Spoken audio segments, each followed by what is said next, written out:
Hello, everyone. This is Oksana Rutko with you, and my brand is about knitted bags and accessories. In this video, we will be knitting this cute little New Year's snowman, which is part of a composition with this winter house. The video tutorial for the house is recorded separately and is available for purchase as a standalone lesson. Now we will start working on this cute little snowman, which can be knitted very quickly by experienced knitters and can serve both as a gift and as a decoration. And in a composition, it looks, of course, absolutely wonderful. To knit this small snowman about 8 centimeters tall with the hat, you will need half a skein of white polyester cord, 2 to 2.5 millimeters thick from Raffia Kiev. You will definitely need the exact same amount in a vibrant green color for the cozy scarf and the matching hat, and also some bright red for carefully accenting and beautifully decorating.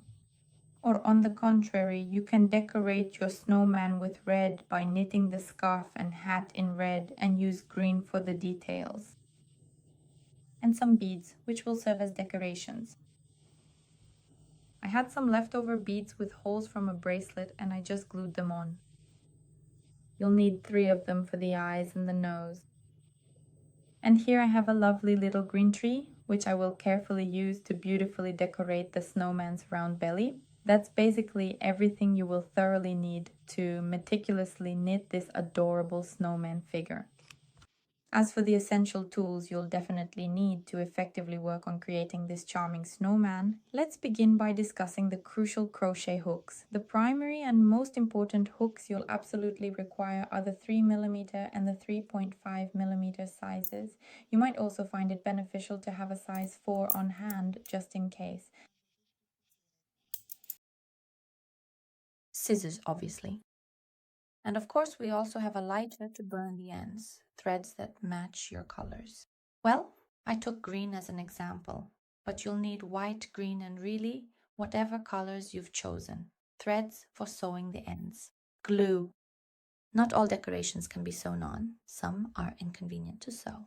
For example, the eyes, the nose, and the pom-pom on mine are glued on.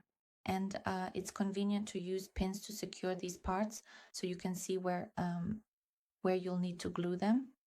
Markers can also come in very handy for clearly marking certain important spots for yourself. I'll explain much more about this as we continue to go along. Now I'll give an overview of the snowman. With the head on, it's about 10 centimeters tall. This is what the bottom part truly looks like. The adorable hat is designed like this, and it can be easily taken off. The cozy scarf is also carefully knitted separately, and it's wonderfully made soft and comfortable. I'll explain everything. And here is our snowman as he is. It comes apart into 2 pieces, like this. This is the kind of construction you can expect. It's very simple and looks really cool. Now we will carefully move on to the process of knitting this particular part together. The only significant thing to consider is if you happen to be a complete beginner and have never ever knitted in the round before, well, it can be a little bit hard to clearly see the individual stitches on the bright white cord that is being used, right? I'll be showing this part where you learn the technique and the pattern on a thick cord, the same 3mm beige one we used to knit the house. I'll demonstrate this part so you can learn. And then we'll continue on the white cord. For practice, you can also start, if you've never crocheted circles before, you can use a darker color at first, but still one of the lighter shades. So practice with that and then switch to white. That's my recommendation. So let's move on to crocheting the bottom part. I'll show everything step by step. Listen carefully. So for the technique and pattern, I'll demonstrate using a thicker 3mm cord in beige so you can clearly see the crochet process. Then we'll switch to white. Your crochet starts with an amigurumi ring, which is made as follows. A short end, but leave it a bit long so it doesn't slip out anywhere. Lay it like this on the handle and wrap it around your hand like this. And this loop, for now, hold it like this with your fingers. Next, you need to insert the hook. I'm currently using a size 4 crochet hook for this demonstration, but generally, for beginners, you should ideally start working with a 3.5mm hook. To proceed, carefully insert the hook into the precise center of your initial loop and then gently grab the long, active working yarn. Just like this, you see, carefully and precisely and firmly hold it with these specific fingers, ensuring a secure grip. Then, meticulously place your working yarn over your thumb, your index finger, and your middle fingers, making sure it's positioned correctly. And finally, gently but steadily pull through a small, neat loop, completing this crucial step in the process. Here, you shouldn't tighten your stitches. I really don't recommend pulling them too tight. Next, this is our first stitch, as if the first single crochet is already considered done here. And we need to make 5 more. I'll explain how to count them so everything is clear. Insert your hook into the amigurumi ring again, grab the working yarn and pull up a loop. You need to adjust everything with your hands here because it's a bit awkward. The loop is not small. Grab the working yarn and crochet through the 2 loops on the hook. Again, insert the hook into the center of the amigurumi ring. Pull up the working yarn and again, carefully hold it just like this. Pull it up by hand so it's precisely the right size and then proceed to crochet the 3rd one. Insert the crochet hook again, gently pull up a loop and then securely hold it with your hands for the 4th one.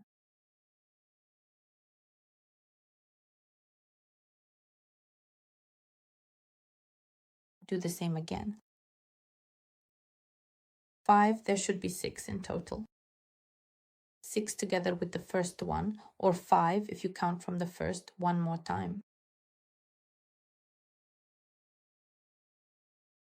If you get confused, always check yourself under this little braid that you see here. 1, 2, 3, 4, 5. You should end up with these 5 little braids. This loop on the hook is never counted. Remember this and never count it. Next, you have this end. This essential technique is specifically utilized to effectively tighten your knitting stitches and subsequently form a perfect neat ring. Observe, it's done precisely like this. Tighten it, form the ring. Next, we will have a join. The join is interesting, not too simple. I take a smaller hook. Let me show you. You need to carefully insert the hook, specifically under the very first chain, which is the horizontal one located at the back. Next, now this loop that is loose, we make it a bit longer. Hook it and pull this loop through this chain, under the chain where our hook is sticking out, like this. Pull it back, so to speak. Next, we carefully and precisely adjust the overall size of this particular chain so that it is just perfectly right, not at all too big. And underneath this prominent loop, there is a crucial post that you currently cannot clearly see right now. So I will gently pull out this entire loop to fully reveal and show it to you, so you can firmly fix it in your mind and understand its position and function. It's right here in the first row. This is a very tricky spot. It's not obvious, but you need to insert the hook right here, into this very first loop, the one we started working from. Your hook should come out here, ideally positioned right between the 2 points. This precise placement is crucial for optimal function, like this, exactly as I am demonstrating. I will show you the proper technique now, so you can clearly see the process. Like this. There's a bar here, and on the sides there are 2 more bars. This is where you need to insert the hook. You can do the following. For example, while you're learning, you can insert another hook into this hole right now, so you don't lose your place, and then perform the manipulation with the loop that I mentioned. That's how you do it. You need to thoroughly tighten the loop, ensuring it is securely tightened everywhere around the entire circumference. And then, for the next step, you will carefully insert the hook, making sure to place it precisely from this specific designated spot. Do you understand what I mean? But right here. where the blue hook is sticking out. I remove the blue hook and insert it here. There. I grab the working yarn. The blue thread is so long. Got it. I carefully pull it through. It might get caught here. That's normal. I carefully pull it through, making sure this one doesn't slip out. I insert the hook into it. Now we have 2 loops on the hook that need to be worked together, like this. This is the trickiest join at this spot. With each subsequent row that you complete, it will undoubtedly get much, much easier. So please don't worry too much if things didn't quite turn out exactly right the very first time around. I'm holding the hook size 3.5. Maybe I'll keep using it. Next, this is our very first row. We have the initial row, which specifically has a total of 6 stitches. We carefully count each stitch by looking at the chains. Let's count them together. 1, 2, 3, 4, 5, and finally the 6th chain. It's currently hiding right under this particular stitch, and it will always, without fail, be completely hidden under this very same stitch on every row. In the second row, we need to make not 6 but 12 stitches according to the perfect circle pattern. That is, in each spot where we attach, we need to make 2 stitches. We already have one here, so to speak. We need to make the second one in the same place, and then I'll explain exactly where, right here. It's this spot. You need to insert the hook here again and pull the loop through well. Don't pull too tight because otherwise you just won't be able to get the hook through. Grab the working yarn and pull through both loops on the hook. Next, we crochet using the V-stitch pattern. The V-stitch is made as follows. Here you have 2 loops, one coming out of the other, right?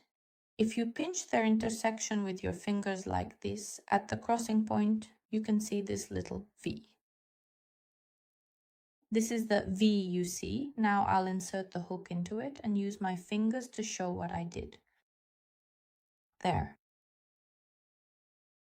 So you will need to carefully insert the hook into this specific V shape every single time. Let me clearly show you how it's done. Insert the hook into the V. From the back it should look like this. There should be 2 bars on the sides and 1 bar on top. If that's the case, you've inserted the hook into the V correctly. If not, you've done it incorrectly, so redo it. Grab the working yarn, pull it through nicely and crochet it. Insert the hook here again. Insert it into the same hole. It's already easier to insert the hook now. Pull the working yarn through and crochet it. 2 stitches, so that's 1 increase made here. And in each of the following V stitches, you'll make 2 stitches like this. Find the next V stitch. To do this, you need to find the intersection of the chains. Do it like this. Here it is. The reason I'm showing this on the beige yarn is because it's just hard to see on the white one. Insert the hook.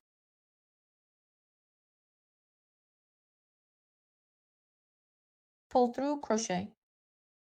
Insert again. Pull through, crochet. Crochet 2 more, find the next V-stitch. Here it is, the intersection. Use your fingers like this here. Well, those who have been crocheting for a long time know all these things, but for those who are new, I'm explaining in detail. Insert the hook here. We should always have the same pattern. 2 bars here, 1 here. Yarn over, pull through. Crochet it. Once more here. Insert, pull through, crochet.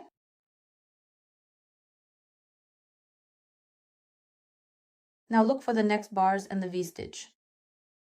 Here it is. Insert the hook into this V-stitch.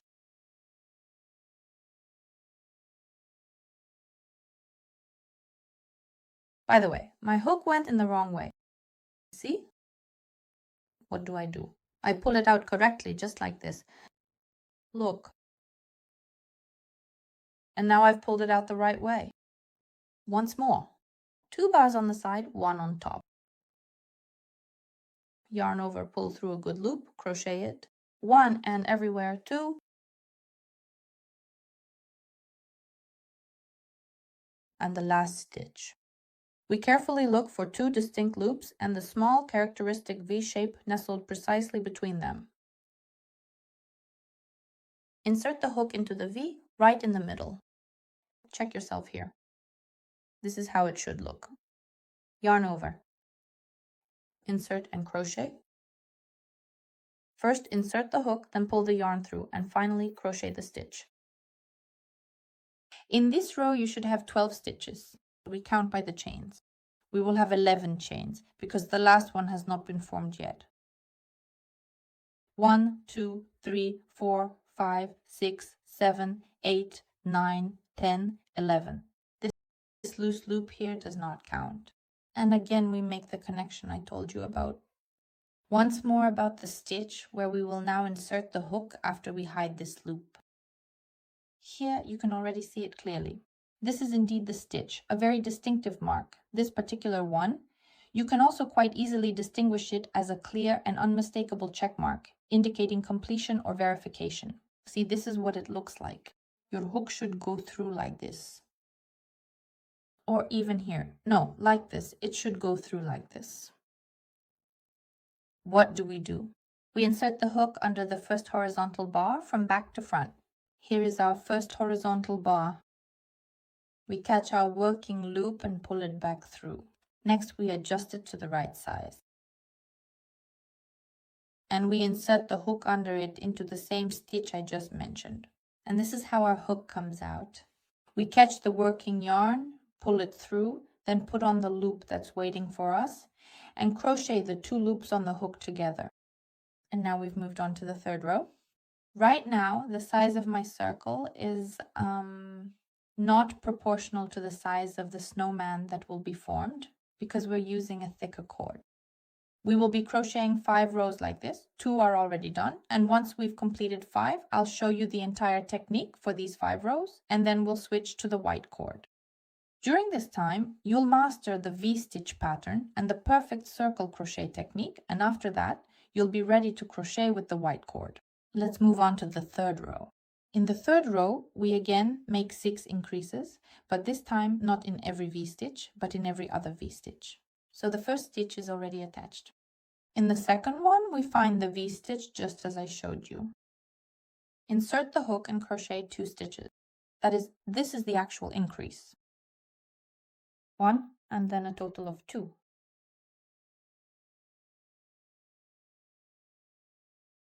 Next is the next check mark. Here 1 column is knitted. That is, in this series, in the third, such a pattern will appear. We knit 1 column in 1 check mark, 2 in the second check mark. 1, 2, 1, 2. In turn. Next we knit 2. 1, 2.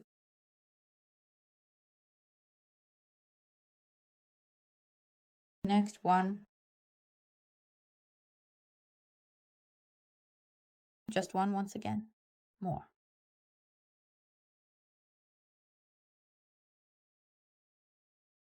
2. And so to the end of the row we continue. 2, 1, 2, 1. In this row we should have 18 columns, but there will be 17 visible braids. At the end of the row you can always check yourself. And if everything matches up, it means you did everything correctly. I highly recommend not tightening the stitches in this pattern. It's already dense enough, so make sure to pull the stitches out nicely. But this loop on the hook can be made shorter. And this loop that we're pulling out now, it's better to make it longer. That way the pattern lays nicely. See, everything is visible. And it's easier to insert the hook. Next, 2 according to the pattern. Learn to distinguish where you have an increase and where you don't. That's important. Let me comment a bit now. If you look at these stitches, an increase is the place where you have 2 stitches coming out. It's a bit wider there. And where there's just 1 stitch, it's narrower. Here it's also wider. I hope you can see all of this. Next one.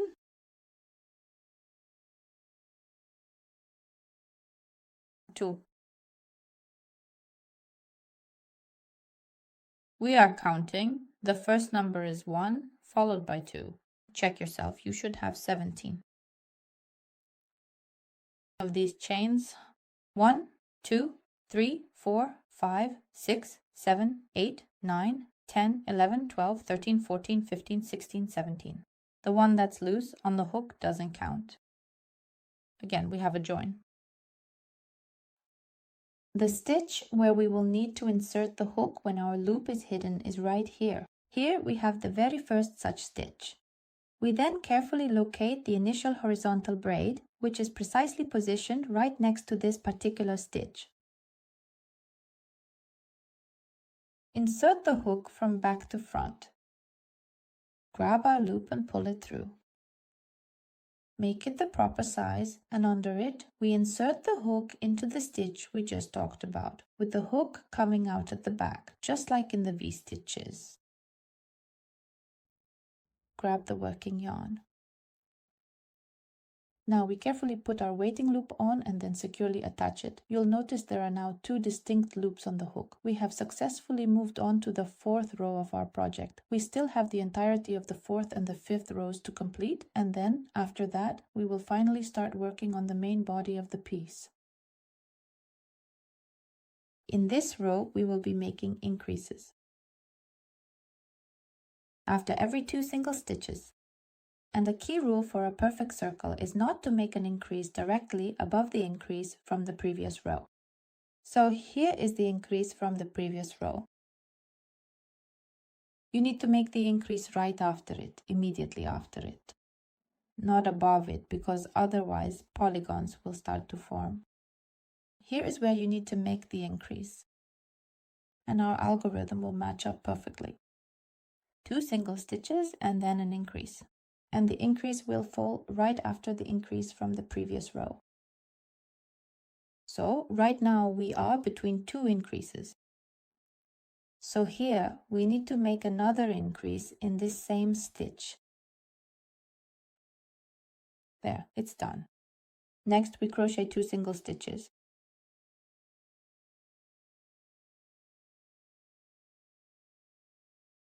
Two. Then we make an increase. We are just right after the very significant increase from the previous row. Now 1, 2, next 2 single stitches. 1, 1.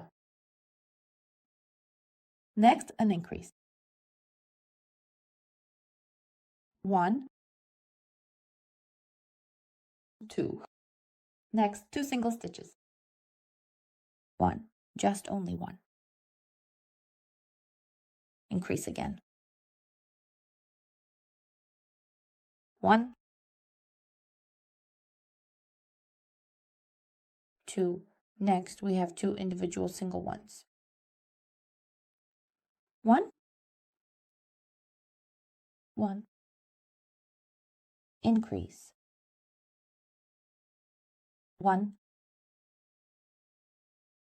2. 2 single ones. 1, 1. Increase.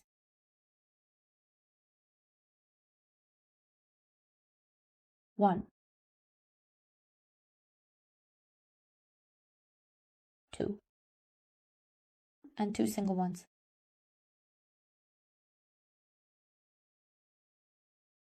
1, 1. In this row, we should have, this is the 4th row, 1, 2, 3, 4. In the 4th row, there should be 4 times 6, which is 24 stitches, meaning 23 chains. 1, 2, 3, 4, 5, 6, 7, 8, 9, 10, 11, 12, 13, 14, 15, 16, 17, 18, 19, 20, 21, 22, 23. The loop on the hook is counted. Again, we make a join for the 5th row, the last row, where we crochet the very bottom, the bottom of the body. So here is our top stitch into which we will insert the hook like this. Here it is precisely. We carefully insert the crochet hook from the back to the very front, going under the first horizontal loop. Then we gently grab our free loop, pull it completely through, and finally we insert it into the specific stitch I previously mentioned, which is our hook itself. This is how our hook comes out from the back. We grab the working yarn, carefully pull it through, and put it on the loop that's waiting for us.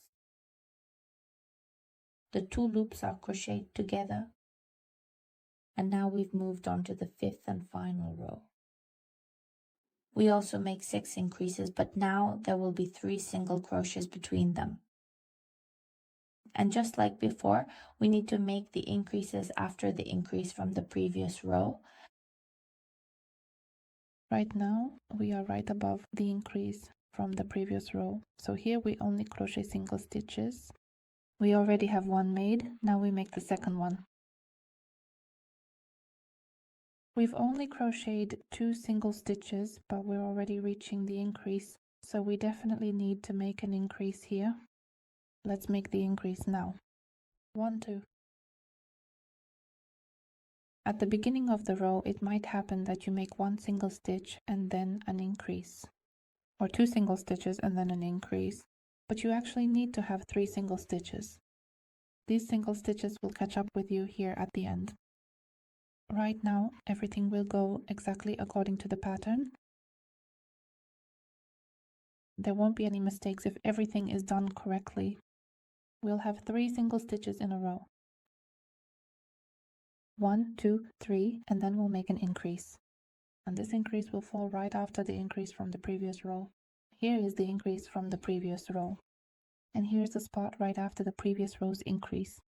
And that's how we'll keep moving in this direction. So we've made an increase. Now 3 single crochets. 1,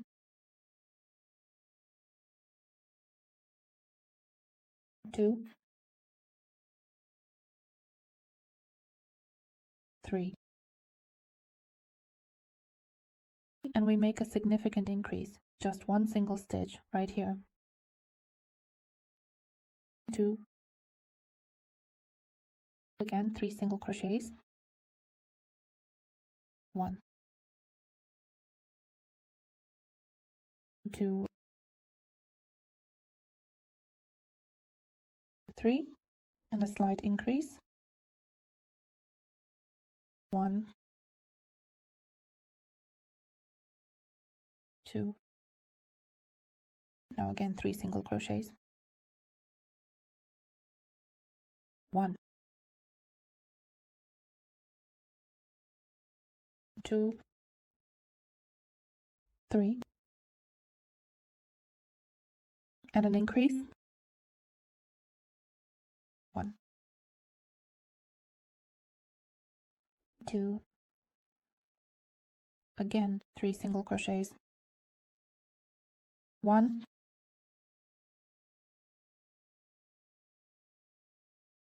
2, 3, and a significant overall increase. 1, just 2,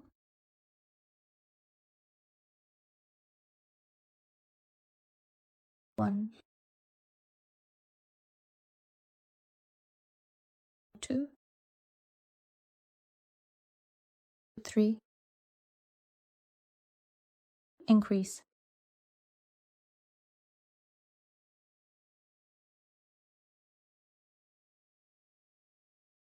1.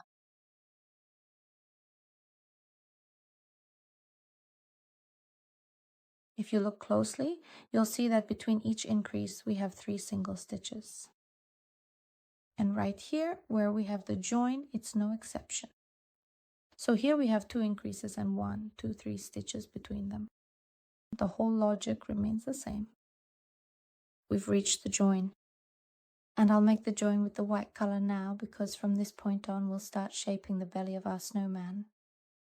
And this is how the bottom looks. It will stand like this, and we'll be shaping it in this direction.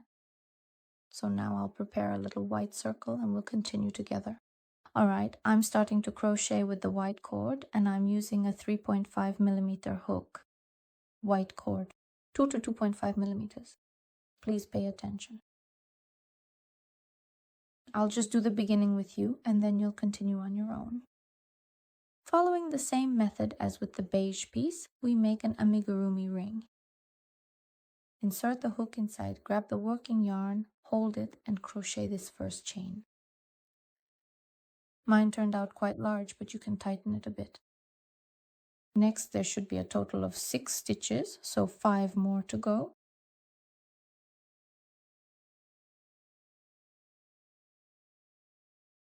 Insert the hook.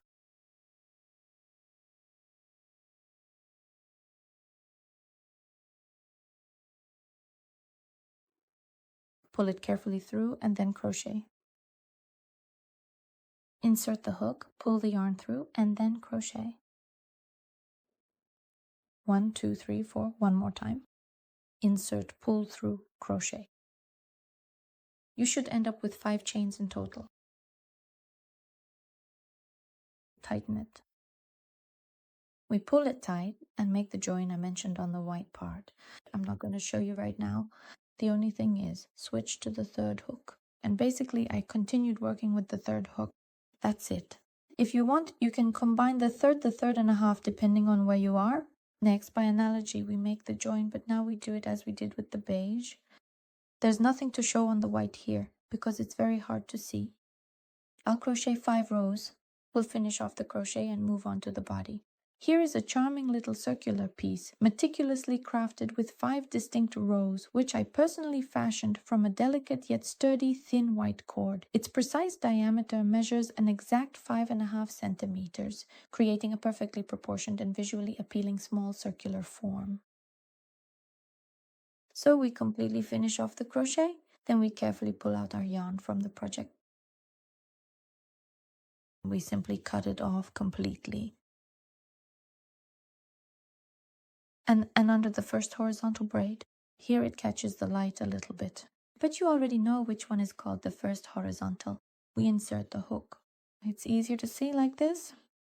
We grab our loop, so we carefully insert the crochet hook from the back to the front. Then we gently grab the working yarn that we have already cut and meticulously pull it completely through. And now we will finish off this beautiful crochet piece by carefully threading this little cord into this intricate braid. To successfully do this, we also need to carefully get under this braid from the back side and firmly grab the working yarn. And this way, you will achieve your absolutely perfect circle every single time. As for the very ends, we carefully hide all of the ends. And if not right now, then after you have crocheted a significant bit of the main body, you will definitely need to sew them in securely. We hide it. You can also gently pull this end a little bit to effectively make the small hole here much smaller. We will hide this particular one too. It's quite tight in this specific area, so we need to hide it very carefully and precisely.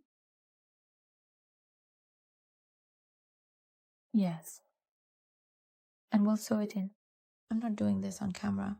I'll sew it in a bit later and you can do it later too. But yes, after you crochet a couple of rows of the body, make sure to sew it in.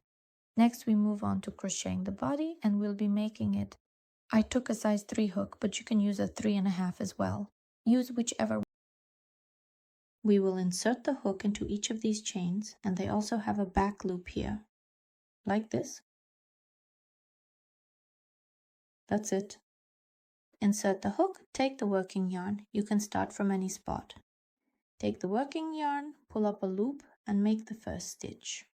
This is our first stitch together. The first stitch, just like that. Next, in this row, we will have 6 increases. Here, we will make increases every 4 stitches. So let's do it this way. Let's make an increase in the next one. Insert the hook into the chain and the back loop. Yarn over, pull through. Make 1 stitch and into the same place we crochet a second time. That's our increase. Next, we will have 4 single crochets. Insert the hook into the chain and the back loop, like this. Yarn over with the working thread. Crochet the first one, The second one, the third one, the fourth one. Next, we will again see an increase in stitches. We will carefully make 2 new stitches into the 5th stitch as if we are continuing the pattern. Then again, we will work 4 single crochets, and then in the very next 5th stitch, we will make an increase. 1, 2, 3, 4, and a significant increase in the overall number. 1, 2.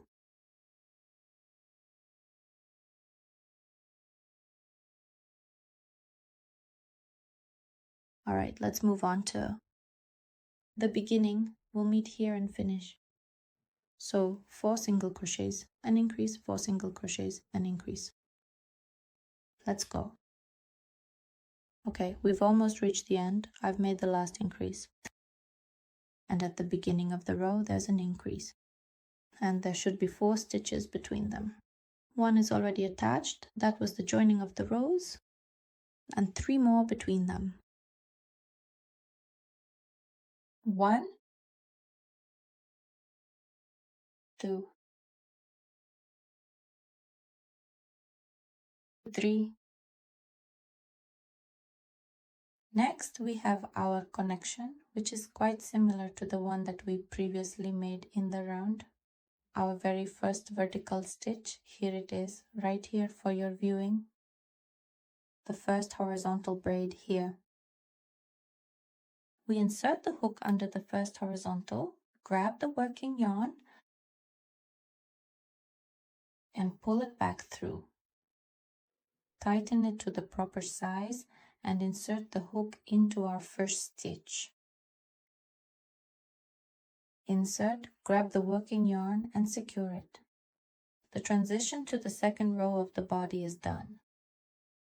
From the second row, specifically rows 2, 3, 4, and 5, so a total of 4 distinct rows, we will carefully crochet all the stitches, specifically our V stitches, without introducing any increases whatsoever. That is the same number you already have. If we talk about the row count, right here we should have, this is row 5, 30, 36 stitches, right here. So you have 36 stitches and you will be working another 4 rows. We continue crocheting the V-stitch pattern as before. Again, it is much harder to clearly see the intricate V-stitch pattern on this particular white yarn, especially since it is quite dark outside at the moment and the available lighting conditions are simply not very great at all. So, carefully following the very same method that I previously demonstrated and thoroughly showed earlier, you will meticulously crochet each individual V-stitch for the entirety of the second row, then the third row, followed by the fourth row, and finally the fifth row, ensuring to join them all together in precisely the same secure manner as you successfully completed before. I'll do the join with you one more time using the white yarn, and then you can continue on your own. And then we'll meet again at the 6th row. That's where we'll start the decreases.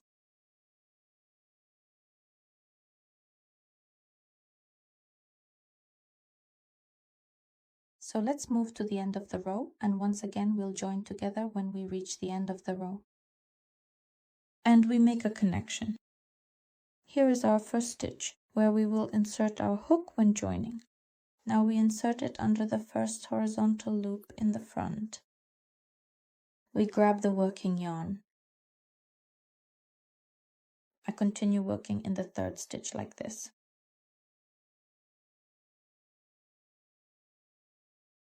And now I insert the hook into this stitch. Our hook came out correctly. I tightened here because the loop wanted to slip out. I grabbed the working yarn. And I worked off the 2 loops on the hook. There, one. 1 stitch is done. We knit 3 more rows like this. The 3rd, 4th, and 5th. without increases. We keep moving in the same way. We join in the same way. In the 6th row, we will make decreases. 5 rows are done. I haven't joined them yet. And I want to show you how I weave in the ends. For those who haven't made the house before and haven't seen this process, I hid them in the crochet work.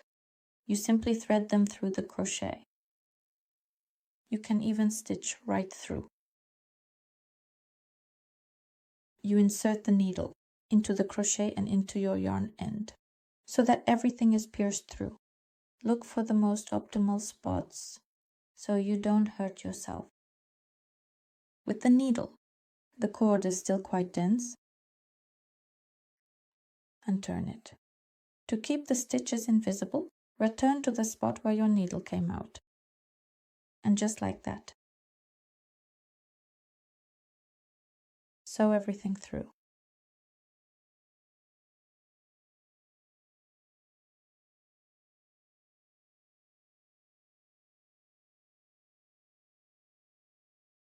Like this.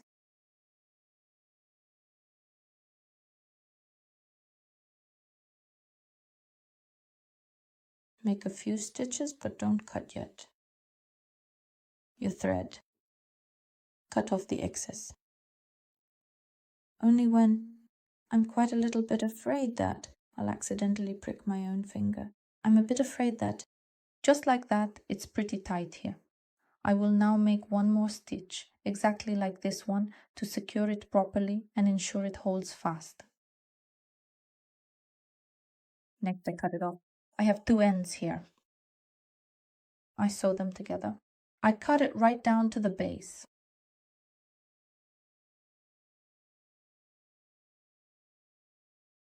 And I carefully sew, stitching meticulously over the precisely cut area. You genuinely can't easily see it on camera here, so I am thoroughly explaining the entire process. I will repeat this a couple more times, exactly like this, to ensure a perfect finish. And that's essentially it. And your very end, your ends are neatly and securely sewn in and finished. A faster way is to burn and glue it to the knitting, but then the burnt spot is visible. We sew in the second end the same way. The ends are sewn in. Let's move on. We will now make the join at the very end of the 5th row. Here, you can clearly see our prominent vertical post. Carefully insert the crochet hook underneath the horizontal chain. Then gently pull our working loop back through the stitch, completing the join.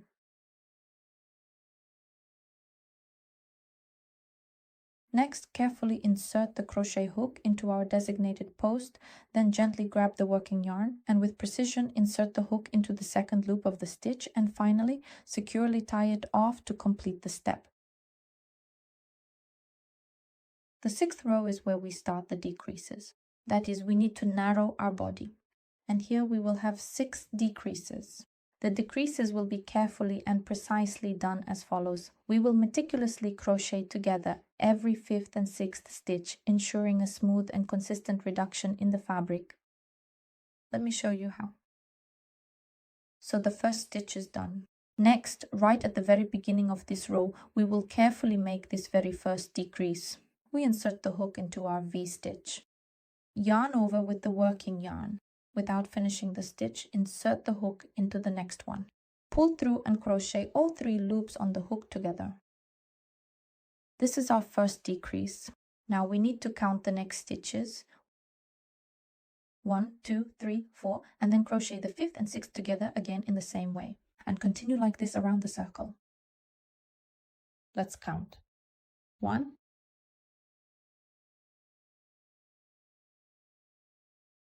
2, 3, 4, and 5, 6 are tied together. We carefully insert it into 5, then gently pulled through, inserted into 6, and then pulled through, and finally tied them securely together. Again.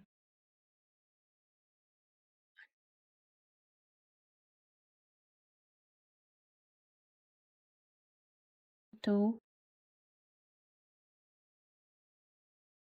3, 4. Don't change the connection yet. That is, keep it tight. Continue. 5, 6 together again. 1, 5, 6, to be absolutely precise with the number. We're moving towards the end. Every 5th and 6th we knit together in the same way. We'll meet together at the end. Let's get through this part and then move on. So here is our connection. The last decrease was made right here. And it remains 1, 2, 3, 4 is our first. And then the 5th, 6th, and the decrease we made at the beginning of the row. This is just for checking. We knit the single stitches. 1, 2, 3. We make our connection. Here, try to tighten it because as you can see, I have a hole right here. That's not good. So we insert the hook. The first vertical stitch where we will insert the hook is right here. This is where we do it. The whole manipulation is the same. Here I pull it tight. You can even leave this hook here so that this loop doesn't get bigger. And with a 3.5, insert our first post.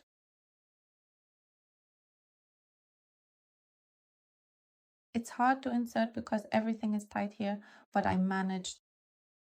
I pulled out the working loop. Now I inserted it. Yes, I don't want to at least pull it out. I let it jump out. And then I took a smaller hook to carefully catch it. Oh, this is delicate work indeed. Tied it up. So we have 6 rows tied. Next, the 7th row is knitted without any decreases. That is, in the 5th row, we had 36 stitches and we made 6 decreases. We have 30 stitches left. We can count them together. 1, 2, 3, 4, 5, 6, 7, 8, 9, 10, 11, 12, 13, 14, 15, 16, 17, 18, 19, 20, 21, 22, 23, 24, 25, 26, 27, 28, 29, 30 are hidden under this column. We crochet 30 stitches in the 7th row. Where do we have it? Where we have a decrease, we just insert the hook like this. And at the back, the hook comes out the same way. Let me show you again. Here is our decrease. This is what it looks like. We insert the hook like this, as if here and here, these 2 loops right in the middle like this. And at the back, for your reference points, the hook comes out the same way. And so 30 stitches. Work through the 7th row on your own. We'll meet at row 8. There we'll have decreases again. The 7th row is done. Let's join it. I'm not stopping anymore. You will join it in precisely the same manner as you did previously. The most crucial aspect here is to ensure you tighten it securely so that it absolutely does not stretch out or become loose over time. Or that's how it should be. The hook needs to be there because everything is very tight.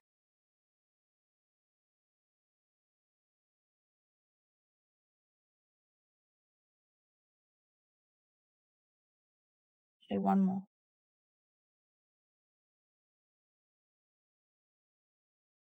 Time. All right. It's through.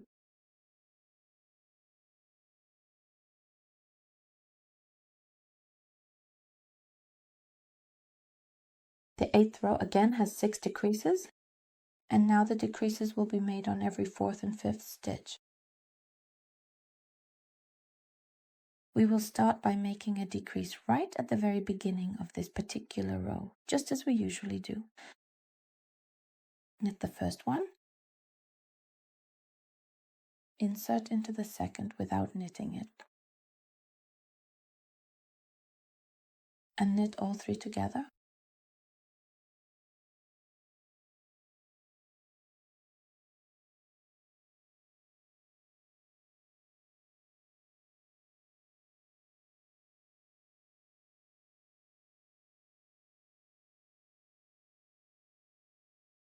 Three.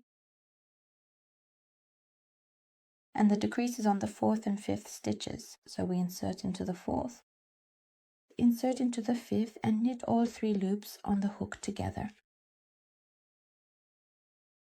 And we continue like this on our own, knitting 1, 2, and so forth. Ta-da! 3, 4, and 5 all grouped together now in a unified and complete set.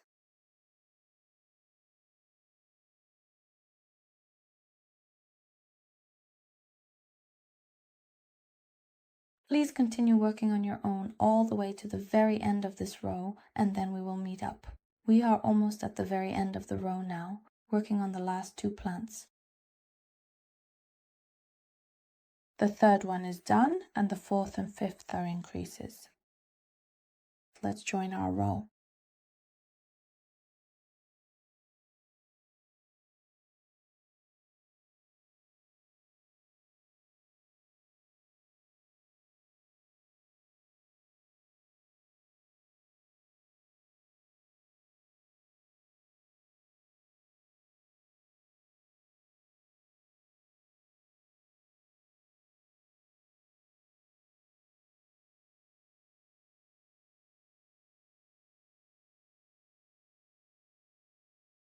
So right now you should have 24 stitches around, 23 visible chains, and 1 is hidden under our join. Next we have row 9, right? Row 1, 2, 3, 4, 5, 6, 7, 8, 9. Row 9 is worked without any increases. So we carefully attach each and every one of the individual posts and meticulously verify each corresponding check mark, ensuring they are addressed individually without inadvertently skipping over any crucial steps or introducing any extraneous elements. Let's continue on our own. And we'll meet up again later.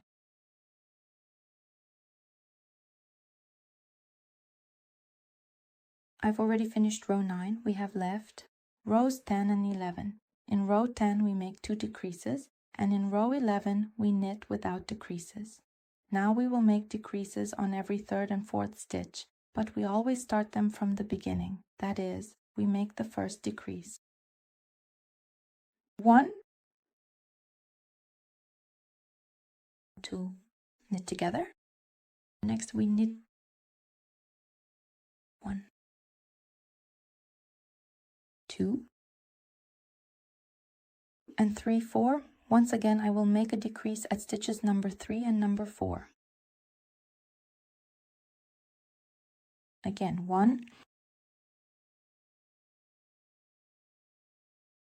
2, 3,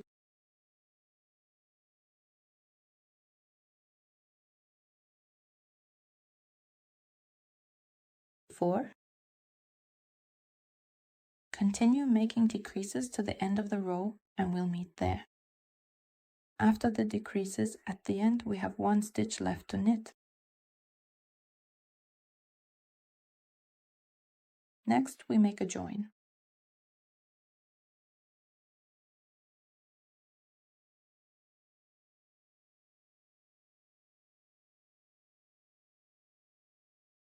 It's already tied here, yes.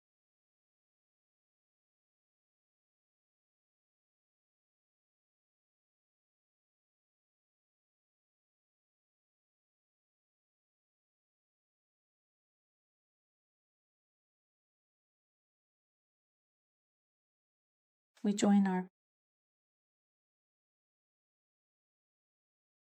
row and then move on to the 11th row. You should now have a total of 18 stitches all around and a grand total of 11 rows completed. Knit without decreases. it's a little bit harder now because it's quite tight in this particular area. You really need to get your knitting in there very well.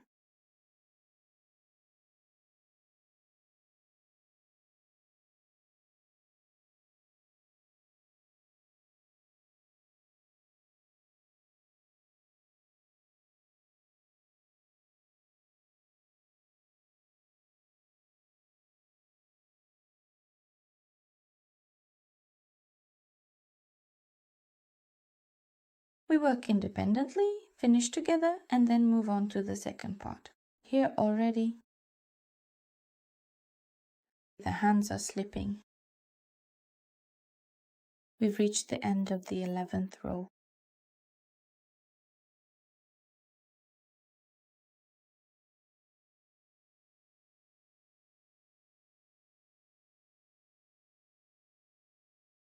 We pull the yarn through, cut it so that we simply just have this, a normal length of yarn left. Hide the end and finish off the knitting. We finish off the knitting in the same way as we did here. We insert the hook from the inside under the first stitch.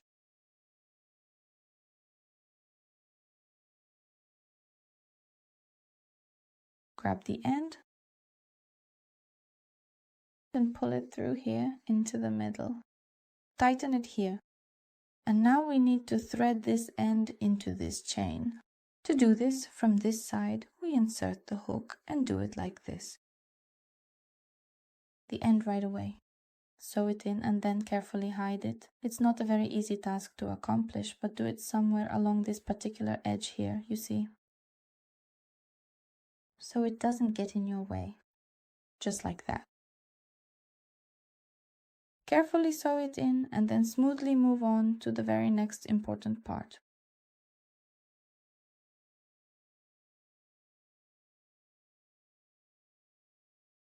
So the lower part of the snowman is ready. And now we move on to the snowman's head. We take our cord and the third hook. Now we're going to make a chain of 12 air loops. The chain starts the same way as when we crocheted the house. If you haven't crocheted the house, we lay it down. The short end goes over the long one. This is how we hold the loop with our fingers. We insert the hook from underneath, and this is how we catch the working yarn. And we've made the stitch. We just make 12 total chain stitches now, just like this. 1, 2, 3, 4, 5, 6, 7, 8, 9, 10, 11, 12. There will be no turning chain here. Count them. 1, 2, 3, 4, 5, 6, 7, 8, 9, 10, 11, 12.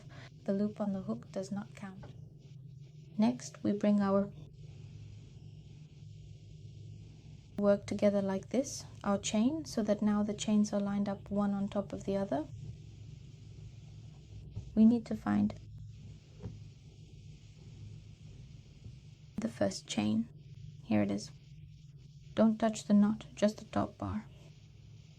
Now you insert the hook, grab the working yarn and pull it through all the loops on the hook. Like this, with a slip stitch. And make a chain stitch. Now the chain has turned towards us like this, it will be facing us. And we insert the hook into each next chain under the top bar. Like this. Insert the hook, pull up a loop, and crochet 2 loops on the hook together. Insert the hook, pull up a loop, and crochet 2 loops on the hook together. We crochet tightly. Insert the hook, pull up a loop, crochet, and into each next one without skipping. We continue moving like this. Like this.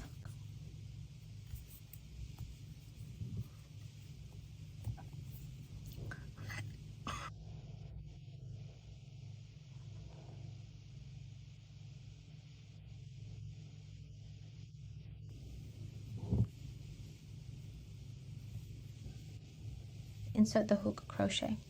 You need to reach the joining point. Now I'll show it to you.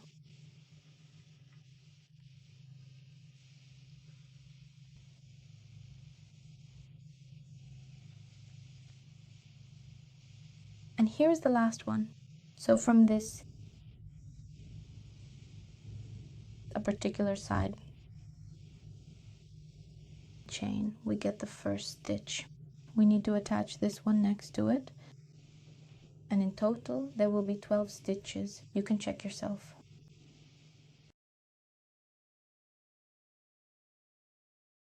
Watch carefully. We're counting horizontally. You will have 11 braids.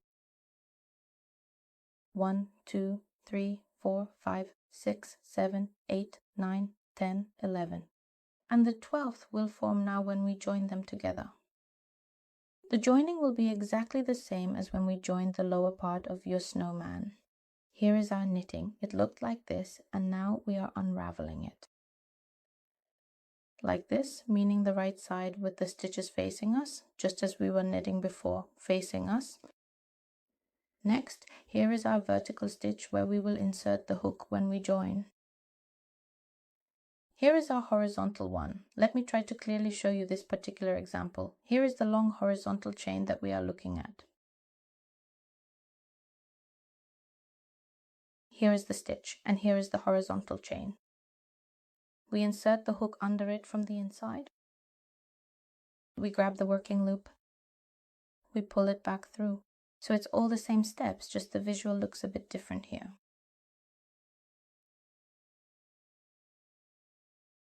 And here is our stitch. We pierce through it. I'm showing it from all sides so you can see clearly.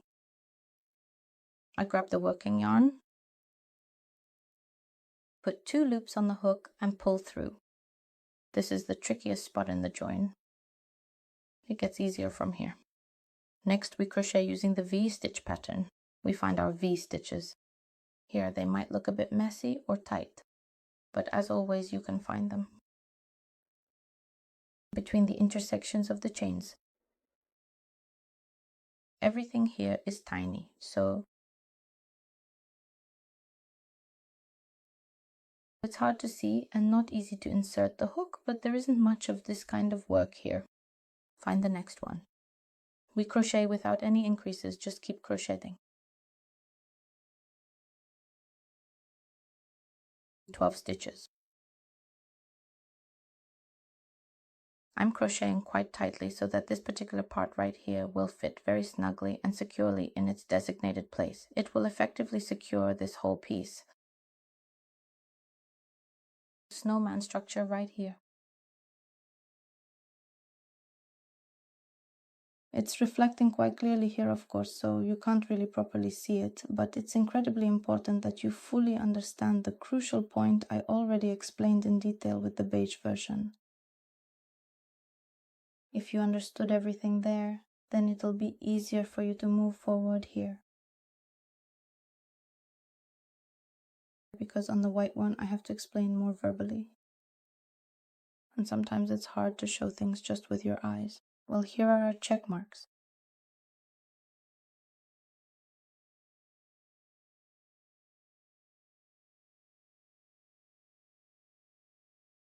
It's not comfortable to knit because it's very tight. Very tight. As tight as possible. Oh, more mail. I almost tore the cord. Well, I wouldn't actually tear it, of course, but not really. Okay, I'm adding 3 more stitches right now just to complete this section.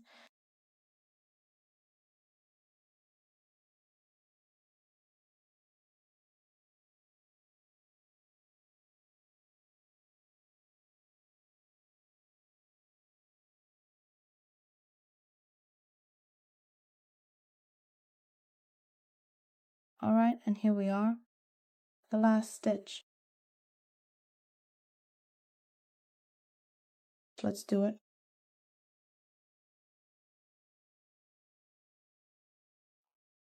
Done. And again, a join. Here's our first horizontal bar. I'm turning it away from the light so you can see. Here it is. And this is our first horizontal one, under which we insert our hook.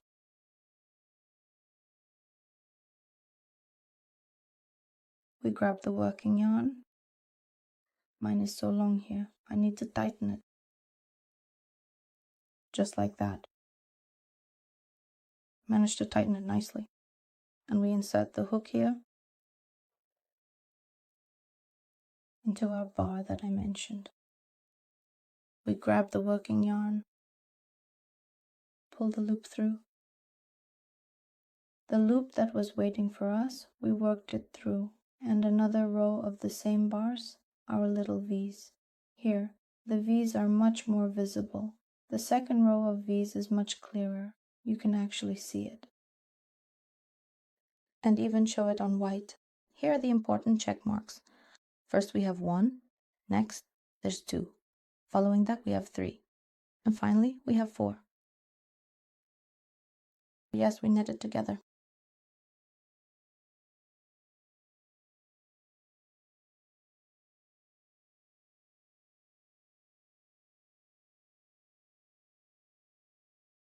And we make our connection. The first vertical one, this is where we will insert the hook. Like this. And now next to it, for the first time, we insert it horizontally. Like this. So we grab the working loop. Pulled it just right back through. Tighten it well here too. Like this. We pierce our stitch. Right here. Grab the end of the working yarn. Here we put it on. We've knitted the second loop.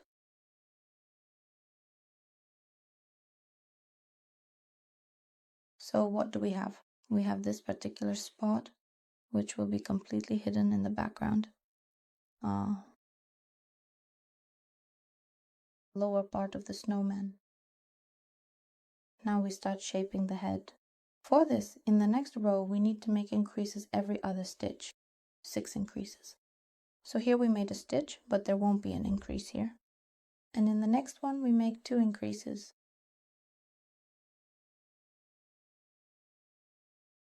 More precisely, 1 increase, but 2 stitches. That's the correct way to say it. Okay, I started catching the cord.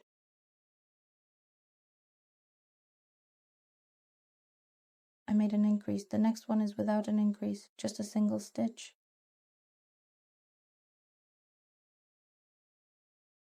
Again, we make an increase.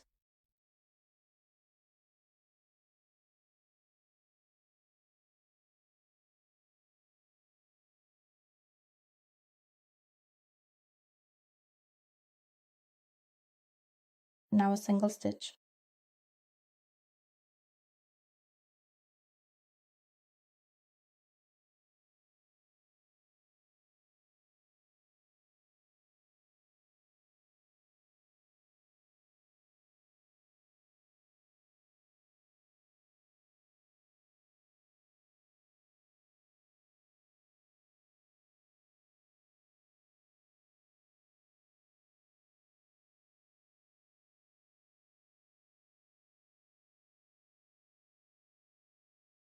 Two, 1. And so we move to the end of the row. 2, 1, 2, 1. Yes, we've reached the end of the row. Here we make an increase. And now we will have 18 stitches here.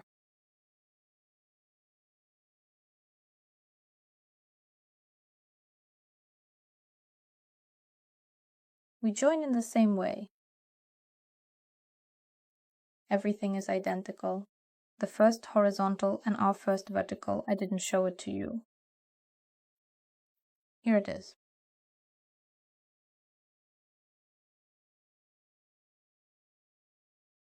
We simply grab the loop, then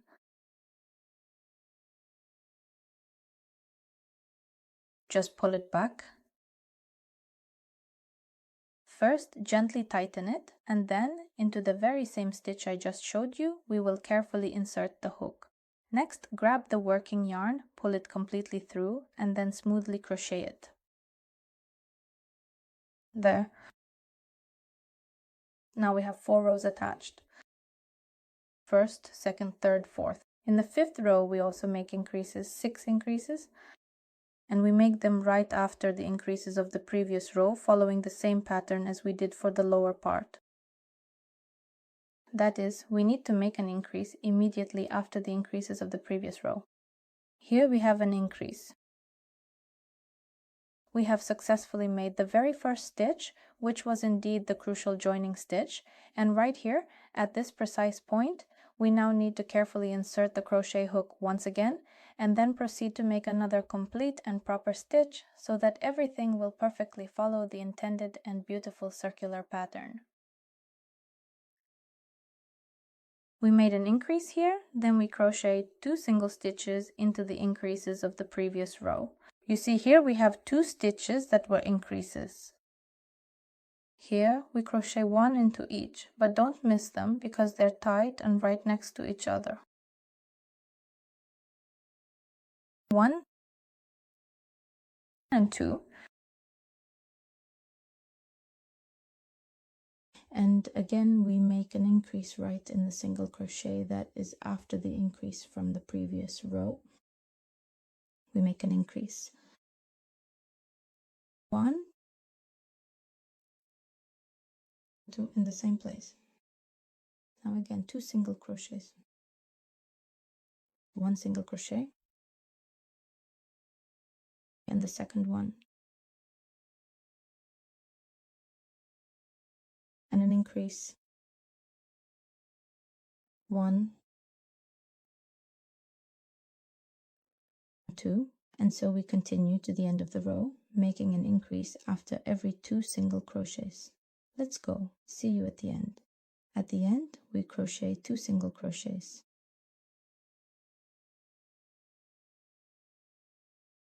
1, 2.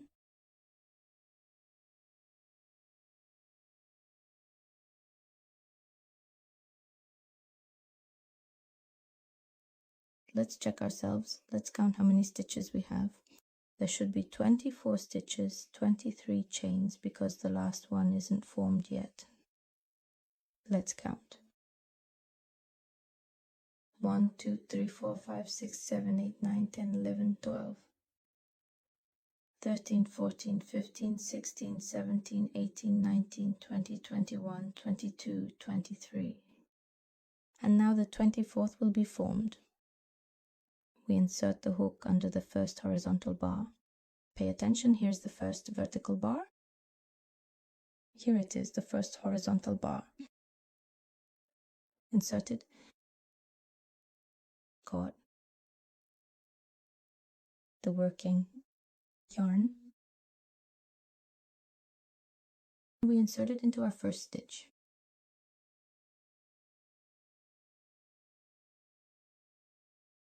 And pull it through neatly. And the first stitch of the 6th row is already done, so let's check again. 1, 2, 3, 4, 5, 6 rows are formed.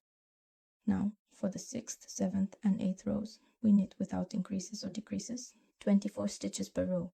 We do this on our own, meaning we insert the hook into each V shape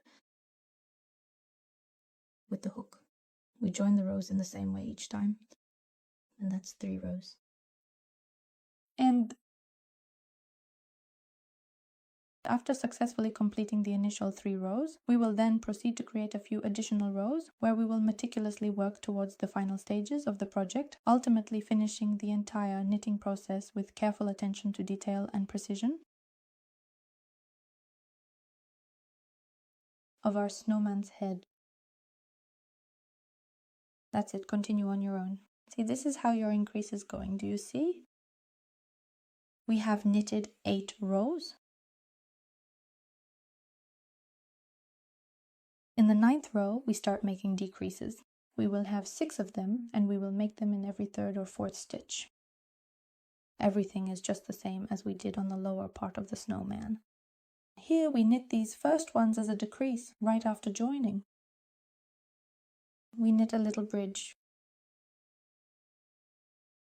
We begin with 2 single crochets and then we will continue our work. 1, 2, 3, 4 stitches followed by a decrease. So to clarify, 1 and 2 are indeed single crochets and then 1, 2, and a decrease. 1. The two of them are together again, united as one, just like they were meant to be. Yes, I caught it. Again. 1, 2 single crochets. And a significant decrease. 3, 4, a noticeable decrease. And we continue like this to the end of the row. 1, 2, we crochet. Single crochets, the third and fourth together. So in total we will have 6 decreases. The last one we did was a single crochet. And we make a slip stitch. In total we should have 18 stitches, 17 visible chains. Count them to make sure everything is correct. We make a slip stitch. The first horizontal, insert the hook from back to front, the first vertical. Here we go.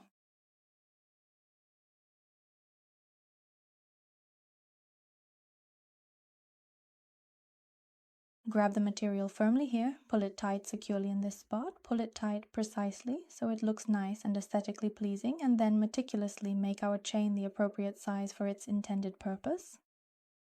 It's really tight here, so I'll secure it, otherwise it'll pop out. I'm inserting the vertical hook for the first time.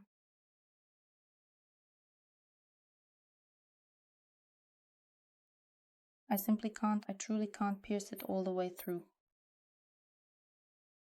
I came up with something and now I'm laughing. Oh yes, I got it through.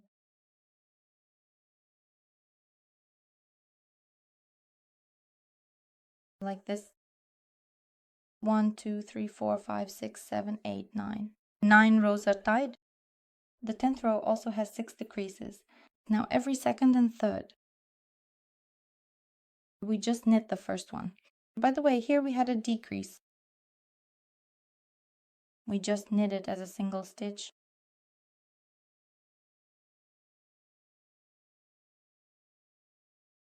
Knit the second and third together. 1 second, third all together now, everyone. Then we will do it all again, precisely like that, once more, just as before. 1 second, third all together. Don't let your stitches stretch out. Mine do stretch out sometimes. But don't let them stretch too much so your knitting keeps a rounded shape. Continue like this until the end of the row, meaning knit 1, then the second and third together as a decrease. At the end, when we get here, the pattern doesn't allow us to do a 1 and 2, 3 decrease, so we knit these two together as a decrease. So there was a decrease here, right? We will begin by knitting 1 stitch, and then the very next stitch in the sequence will be worked as a decrease. By carefully following this method, we will then achieve precisely the correct and exact number of decreases that are required. It's already getting very tight, like this, and we'll end up with 6 decreases in this row. Now, let's join. Of course, these spots are already a bit tricky. Up to the join, yes. We do it like this, just here, exactly like this.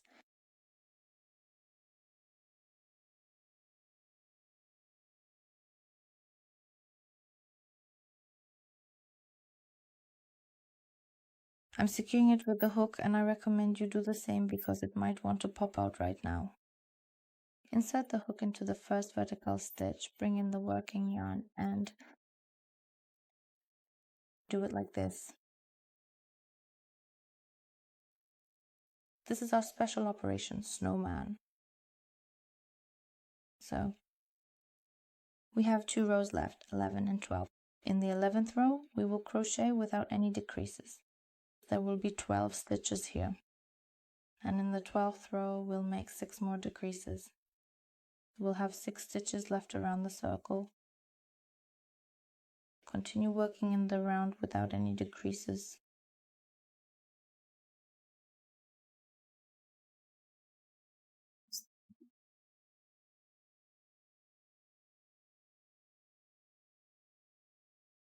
This is what the end of the 11th row looks like for me, so this part has narrowed nicely. Let's make a join. Here is our first vertical stitch, and here is the first horizontal loop. Insert the hook like this, right here. There we go. Pull it through. Now I insert it into the first horizontal one, or rather the vertical one. Everything is already very, very tight here. All right. Still, I'll secure it.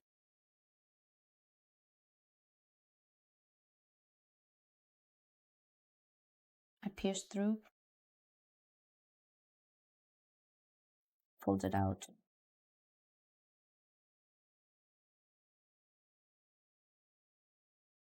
That's it, we've moved on to the last row. We will need to make 6 decreases here. So basically every 2 stitches we work as a decrease. So this join that we made, we unravel it like this. Insert the hook like this. And then into the very next neighboring V stitch, we carefully insert the crochet hook, precisely pierce through both loops of the stitch, then firmly grab the working yarn, gently pull it completely through, and finally work all 3 loops together on the hook as a single neat decrease. Next, we also work the following 2 as a decrease. First, insert it carefully under the very first one, making sure not to tie it. Then proceed to insert it under the second one. Please be careful not to break the delicate hook. Instead, make sure to create 3 secure loops around the hook. Then carefully insert it again into its proper place. Stop, it absolutely didn't go in. The object was carefully inserted into its designated position and successfully caught. Following this, the object was inserted once more, demonstrating a consistent and reliable process, and again it was accurately and securely caught, confirming the operation's effectiveness. Inserted, tied the 2 together firmly. The next 2 items were carefully inserted into their designated positions. Upon successful insertion, they were securely caught, ensuring no displacement. This precise action was then repeated. The items were once again inserted with care, and subsequently they were firmly caught, confirming their proper placement. I have tied it.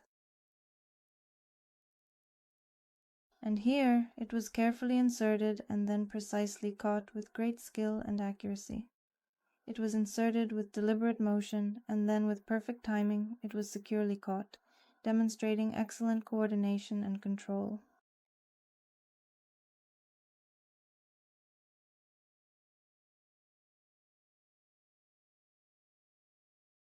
The object was carefully secured and fastened, having been tied once again to ensure its stability and prevent any potential displacement or unraveling. And there are just the very last 2 remaining ones left.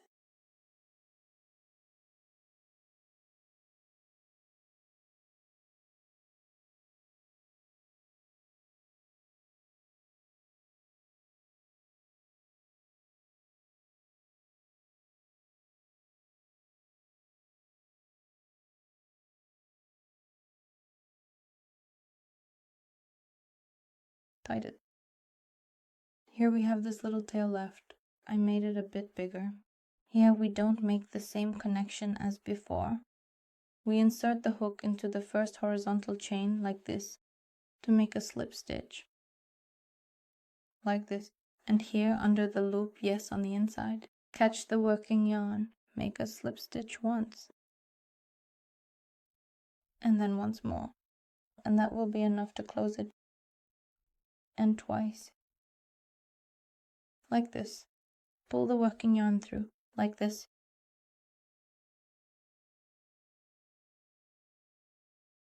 This is how we cut it off.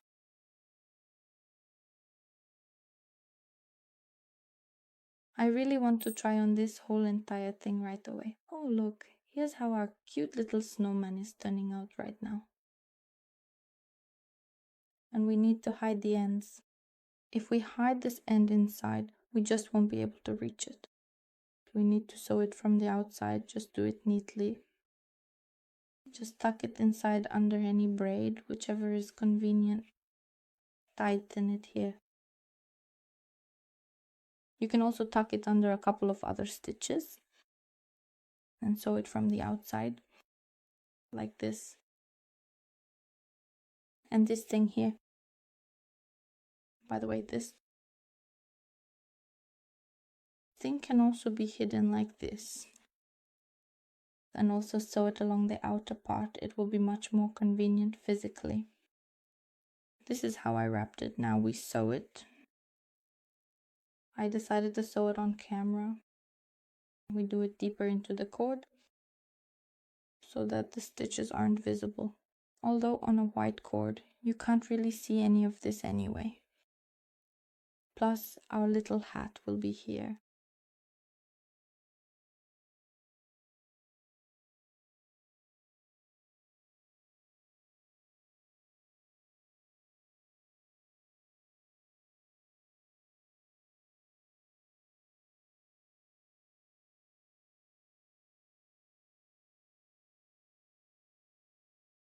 Carefully cut it right down to the very base of the plant. At the cut site, make a precise and careful stitch. It doesn't work out exactly like that.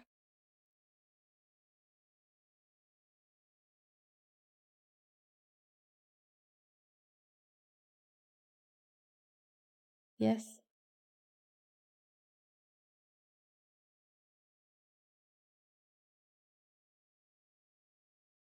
You need to be careful not to prick your hands because it's very easy to do that here.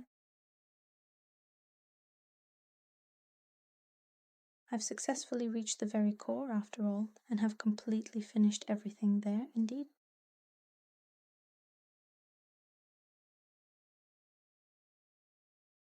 This is how the head turned out, and here as well we sew it up and move on to the cap. I'll also show you how it all looks with the ends sewn in. And now we're going to make the cap together. I'm going to repeat everything exactly in the same colors as here because I wanted to make it red, but my daughter vetoed it and said she wants it exactly like this one.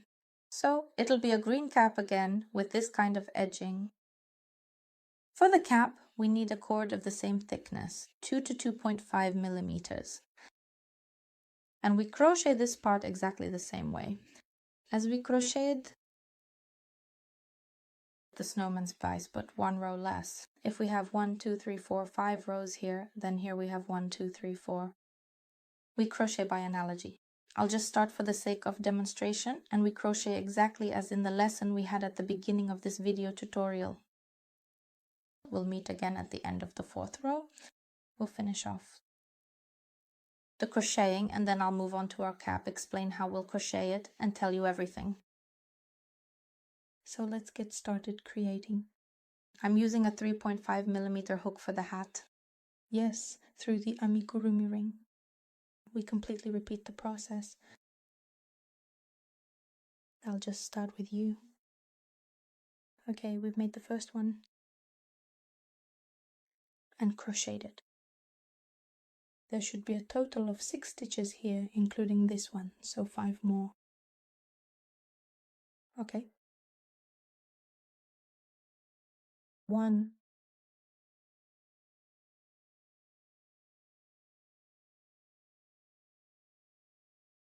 2. The main thing here is to get used to holding your ring and pulling the loops through. Learn to hold them in place. Please try it out. If this is indeed your very first time, it might genuinely feel a little bit uncomfortable.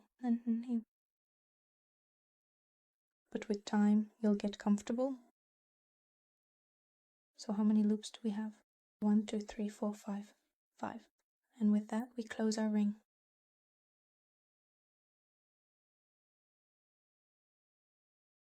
And then we make the connection by analogy. I'm taking a smaller hook. So we'll need to insert it right here. This is our first stitch. We'll definitely need to insert it right here. The crucial hook, when we carefully when we then bring back our working loop, will be placed. So we inserted the hook from back to front, grab this loop, and now we're looking for this stitch. Pay attention. If you don't see it, then just mark it for yourself just before this, exactly. Hook, right, as we did. I just know this spot well already. I navigate without. And you, by analogy, as I showed you in more detail. On the light beige cord, so you should just simply follow it very carefully. Right here like this.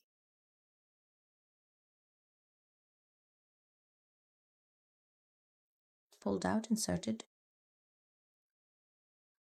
and we have it. So our first row, which consists of 6 stitches, is crocheted. We'll continue like this for 4 rows, and then we'll start forming the cap next. We have crocheted 4 rows. We haven't closed the rows yet. 1, 2, 3, 4. You should have, when we join into a ring, 24 stitches. How do we close the row? We close it completely, meaning we'll cut the thread now. Unclose. Our crochet with a false loop. I'm reminding you how to make a false loop. We need to insert the hook from back to front under the first horizontal braid. Here it is. We carefully grab our tail and then we gently pull it back into position. So we tighten it so it's neat. And we insert this tail into this loop inside. To do this, you need to get under this loop from this side. You can do it with an additional bar or without. If you can see, because the green color here is dark. Here's your hook inside the braid. You insert it back. I'll just burn it for now. Actually, you can already start stitching, and you can even glue this part. Let's glue it right away because later it will be physically difficult to do. You won't be able to reach here anymore. This right here, we just tuck in the ends and we'll glue it now. If we glue them along this wall, but not here at the edge, rather here, then they will be hidden behind the hat's crown and these spots won't be visible at all. That's precisely why I meticulously push this particular one all the way over here to its final position. I do it in this particular manner and also in this specific way. And I'm showing you.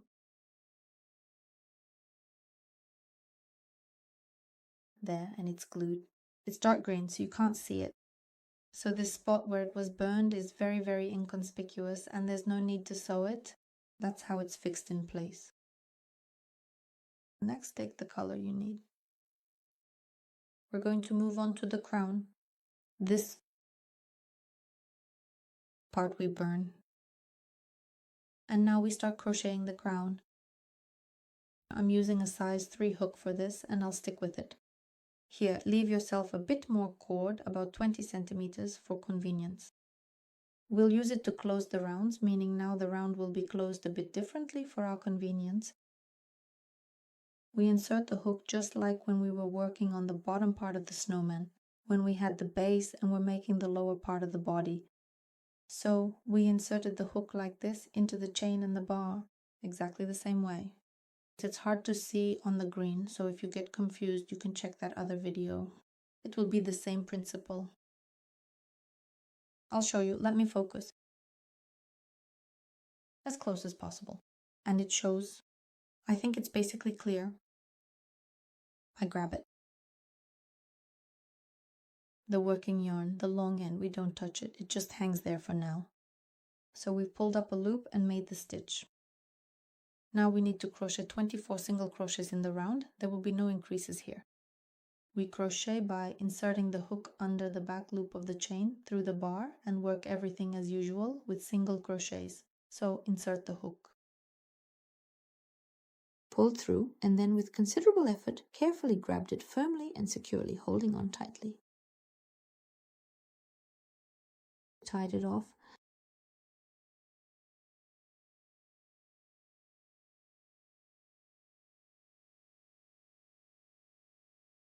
We're moving to the end of the row. Keep going on your own. We'll close the row together at the end.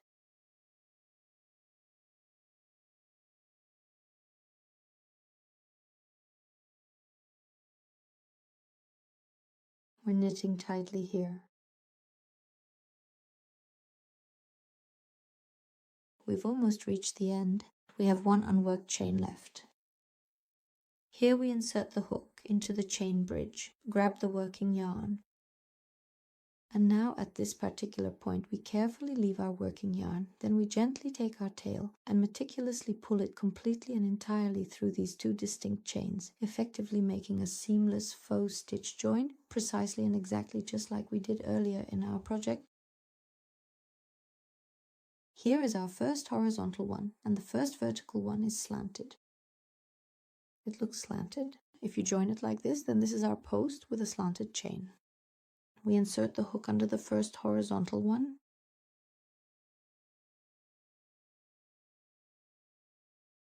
Grab the working yarn and pull it back through. Exactly the same way by analogy. And then subsequently we return it back into this particular chain, as you can see.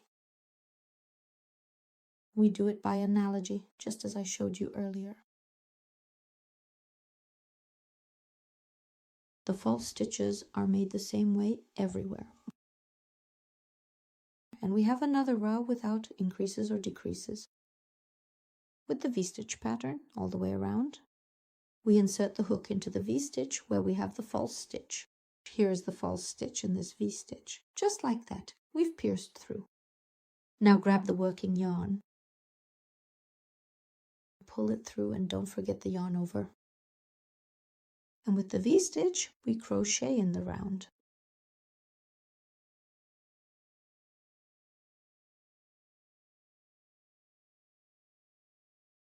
We crochet another round.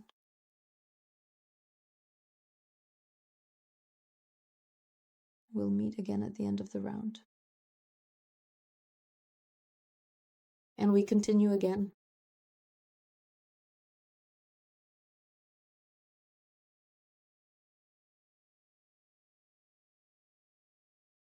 This is how your cap might start to curl if you crochet tightly enough. If it doesn't curl, it means you need to crochet tighter so it looks nice. Next we have the last stitch left again. We do it the same way as in the previous row. Insert the hook into the last loop, grab the working yarn, but finish the stitch with the tail. Pull it all the way through to the outside. Here is our first horizontal, and here is the first vertical. Insert under the first horizontal.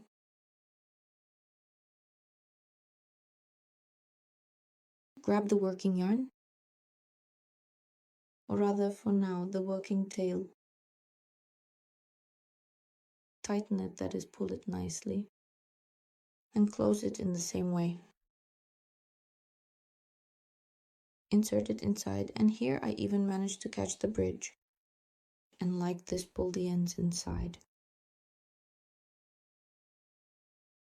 Next, we will have the third row, and we will make 6 decreases.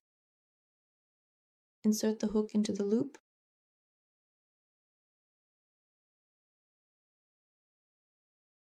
pull through the stitch. This is the first stitch. Next is the second.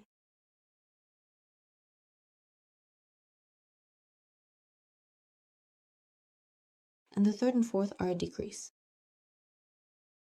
Insert, pull through without finishing the stitch. Insert, insert, pull through, and pull through all 3 loops on the hook. Again, 1, 2, 1, 2.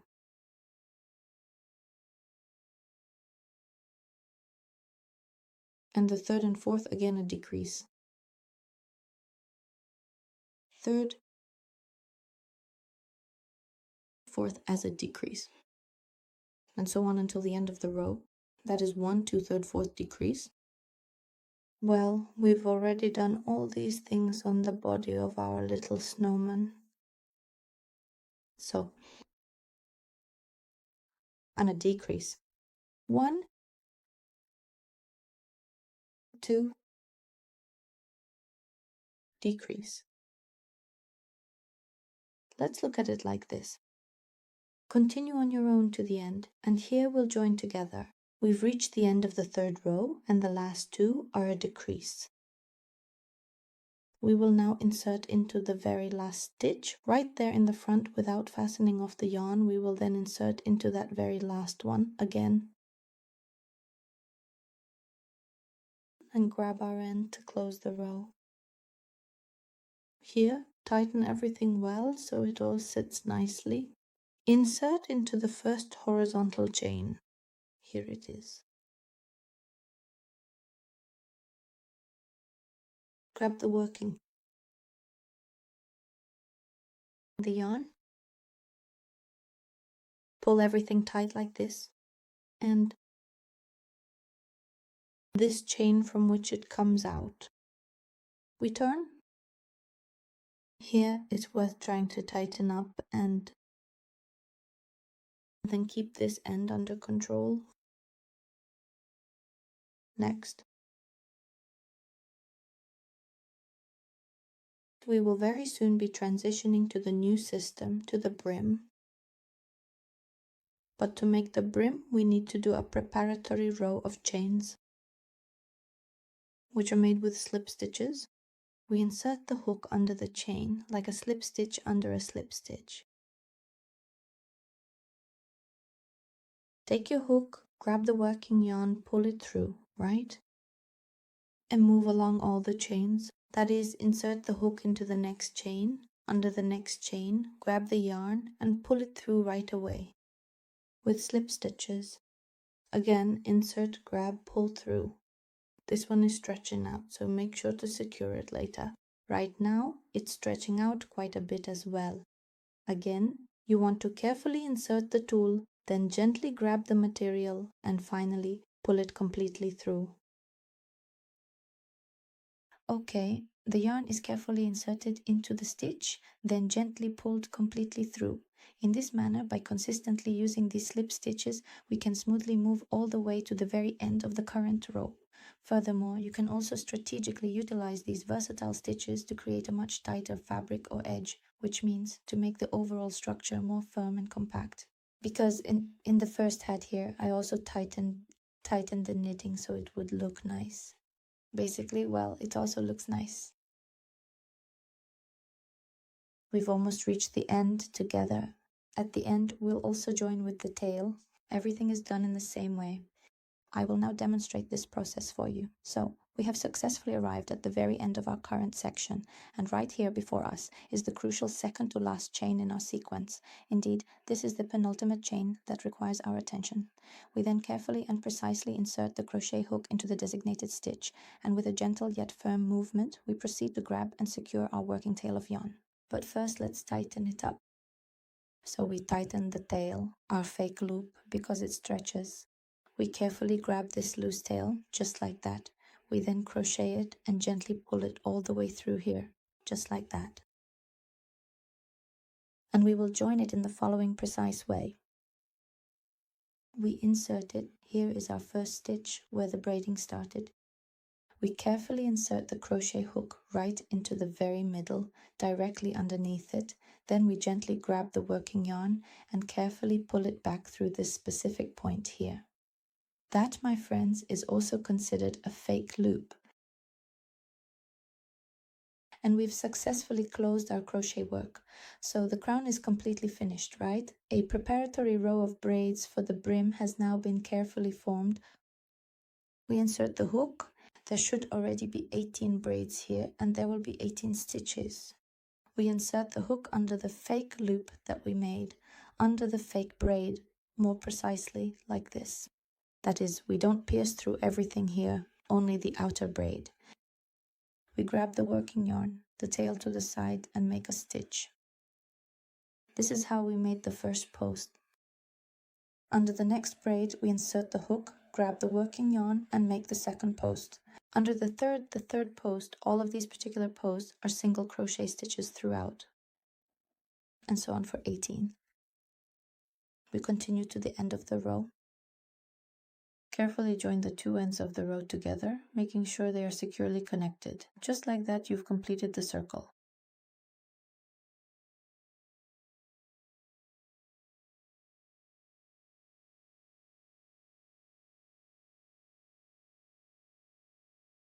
Crochet the very last chain stitch.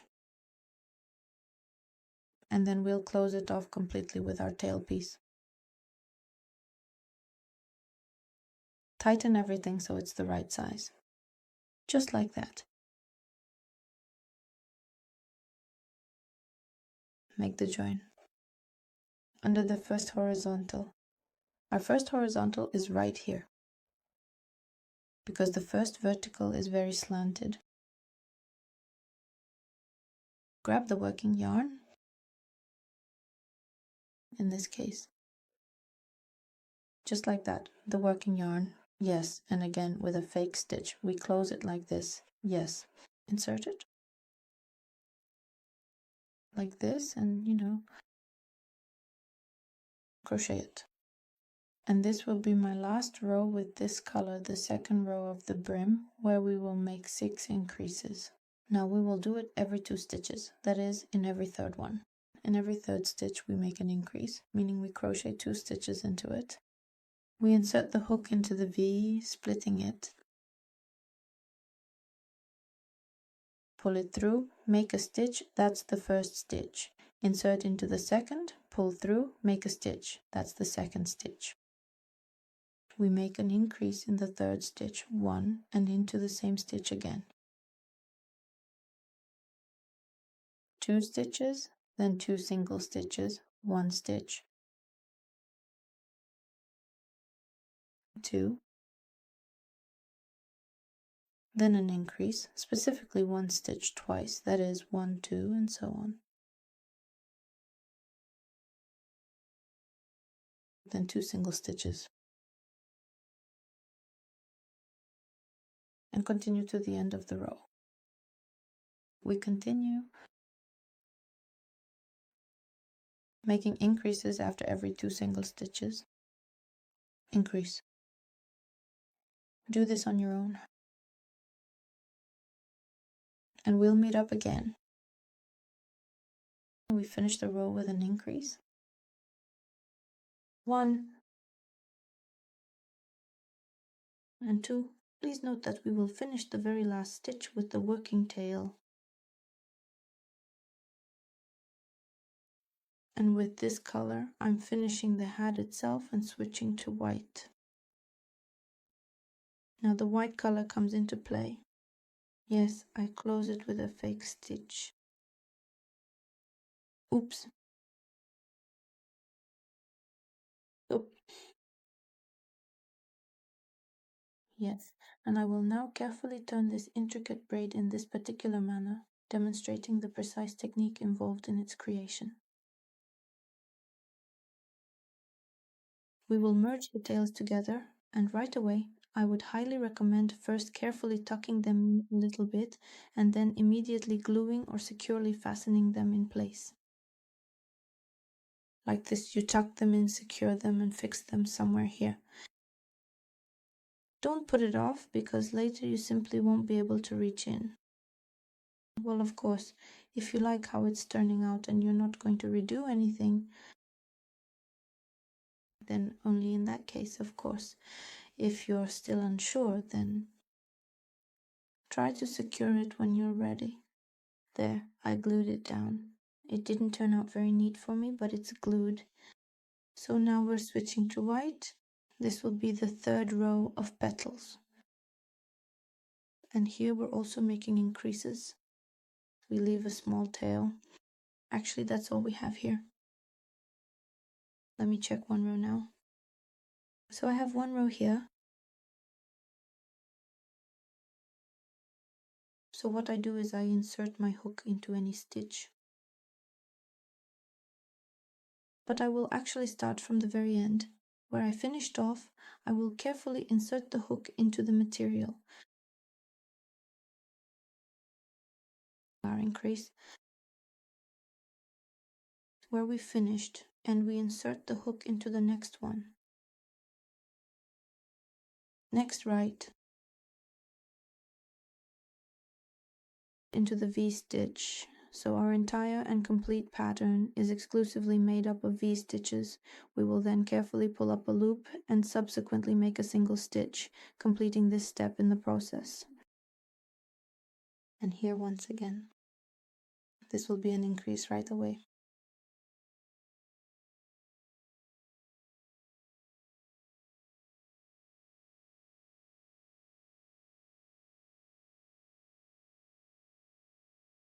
We've made an increase. Next we have 3 single stitches. So now the increases will be made after every 3 stitches.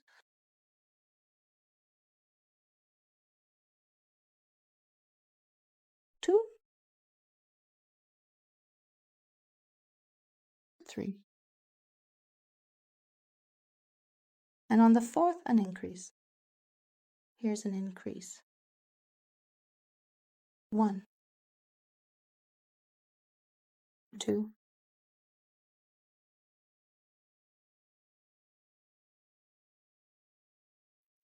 next 3 single stitches. 1,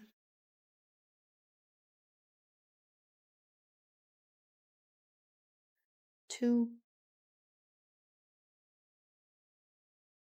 3, and on the 4th, an increase. 1, 2, and so on.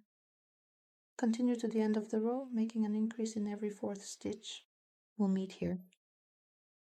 I have the last stitch left to work into this stitch. Inserted, pulled through, finish the stitch, and cut the yarn. Now I am switching to the beautiful red yarn. We are going to make a false stitch again, just like we did before, the first horizontal one.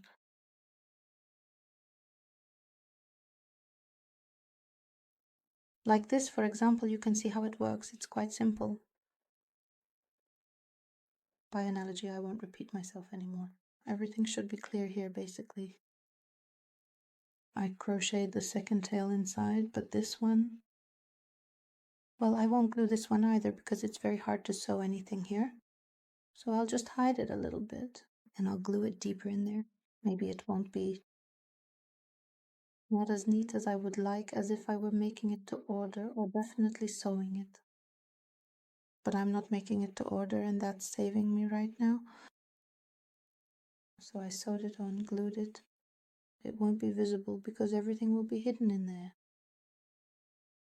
And the very last ties are truly changing for us now. And the cord, well, that's for me. You might keep the same one. We're not making any more increases now. We take our 2mm red polyester cord, thread it under any braid, or rather, not under, but inside. Like this, inside any braid. But I do all the connections at the back, all in one place. I grab it, pull out a loop without tying it, and insert it into the next one. That is just like we did the preparation for pulling through and tied it. Right at this spot for pulling through the fields. Same thing now. Again, I insert into the next one, grab it, pulled completely through, then carefully inserted, firmly grabbed and pulled through once more, then inserted again, firmly grabbed and pulled completely through.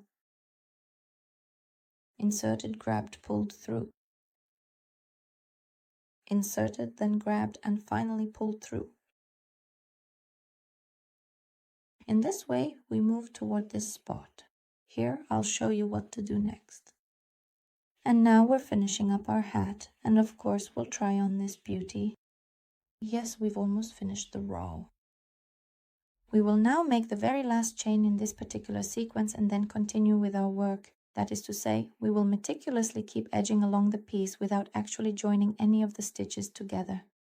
We insert the hook behind the already red chains just like we did with the white ones. And we crochet in the same way. You can make these stitches a bit looser so that your hat has the potential to stretch a little like this, if you need it. For example, I like to do that later on too.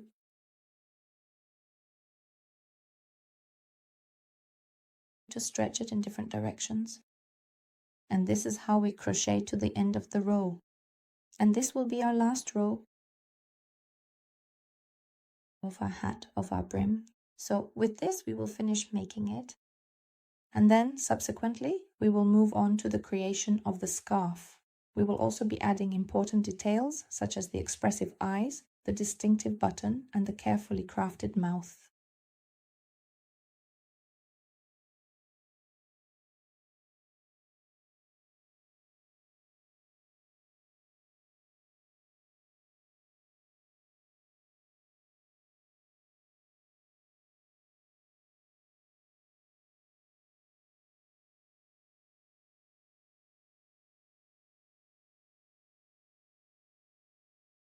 So here we have the last two braids, one, and you can certainly do two more, perhaps even a couple more to complete the look.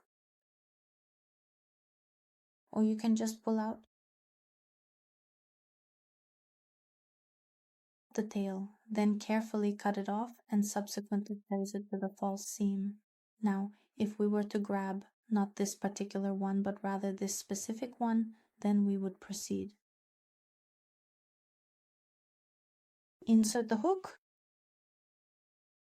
grab it and close it like this.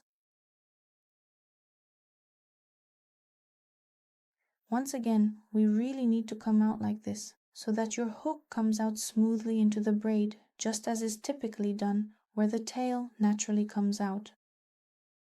Now,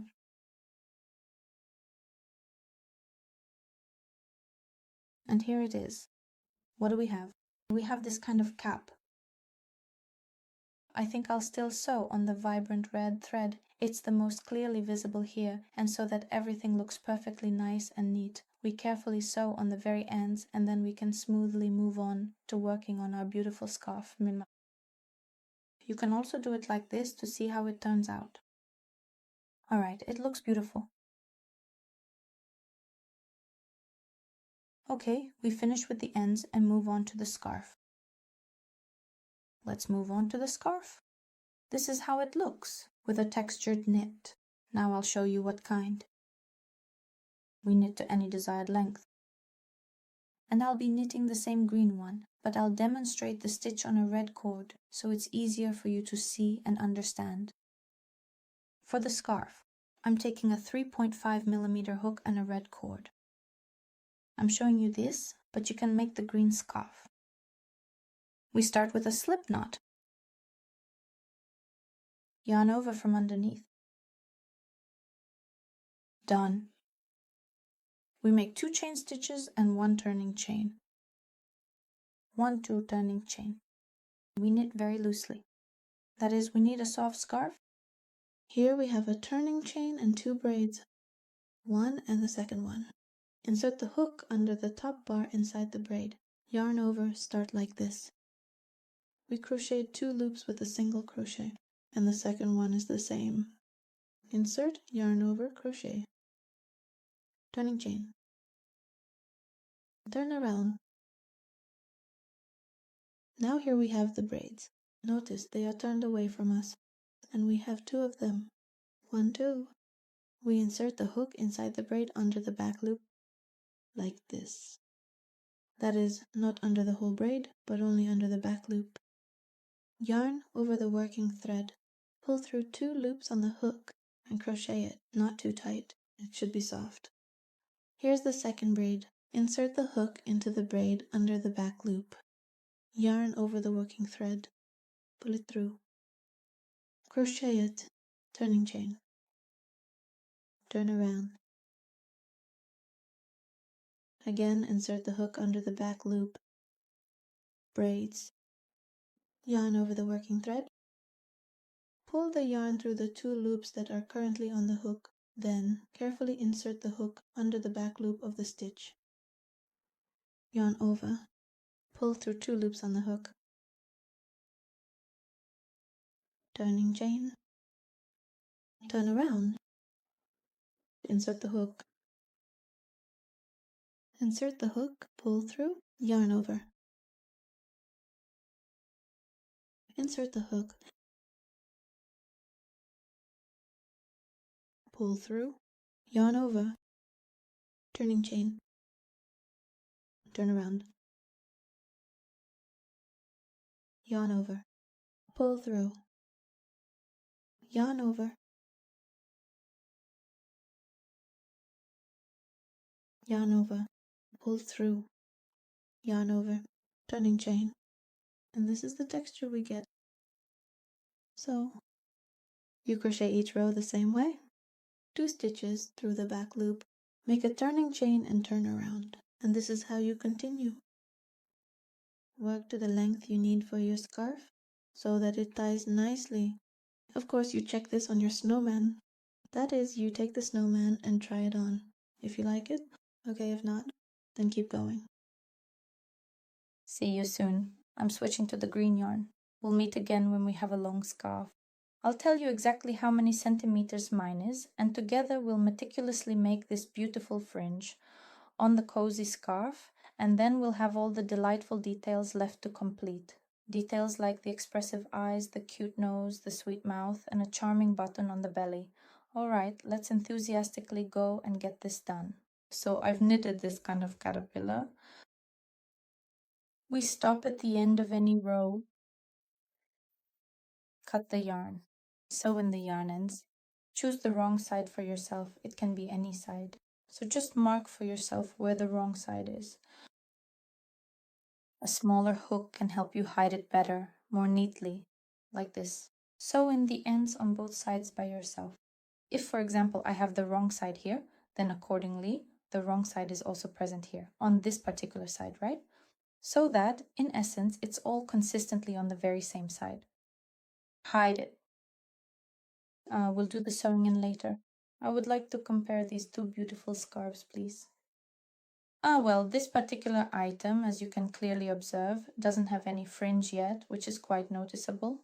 And regarding its length, its overall length, for me, if you don't stretch it out at all, it possesses a kind of inherent elasticity, much like a rubber band. Specifically, when measured precisely, it comes in at 38.5 centimeters, which is a very exact measurement. Here. Well, like this. That's the length. You can use it as a reference.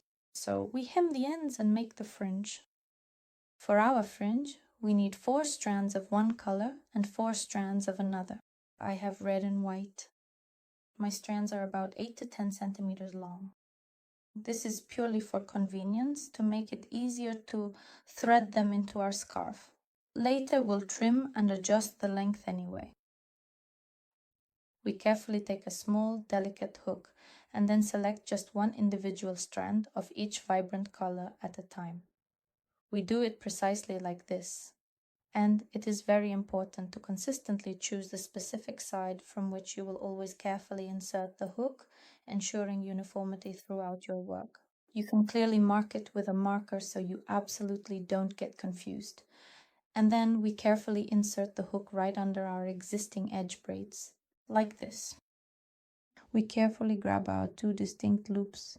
Yes, we then skillfully use the crochet hook to meticulously catch all these loose yarn tails and gently pull them completely through the center of each loop. And we execute this precise action in a very specific and deliberate manner, just like this, to secure them perfectly. Don't cut anything just yet. Let's simply proceed with these manipulations first. Again, we carefully insert it from this side in precisely the same manner. We grab it and pull it through. By the way, you can use a bigger hook.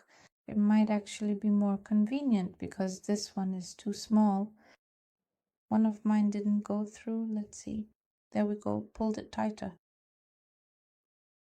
Same way we turn it around like this. Here at the very edge, we have these crossed braids. We do the same thing. So what do we have?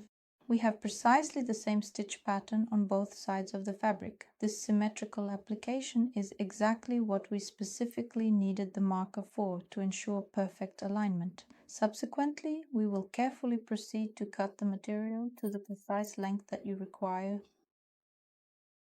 You can do all of them at once or do 4 at a time. I do 4 at a time by eye, just by eye. And immediately singe the ends very carefully so that it absolutely does not look messy. Just slightly melt them just a little bit. By the way, on white material, there's typically no black mark left behind, but on red material, of course, there might indeed be some noticeable marks. If you do it very neatly and carefully like this, everything will be perfectly good. Do precisely the same with the other opposite end. And now our beautifully crafted scarf is completely ready. We can then try it on our charming snowman character to see how it looks. Just like that, and our hat too. That's it. Now comes the most interesting part, and in some ways a bit more difficult.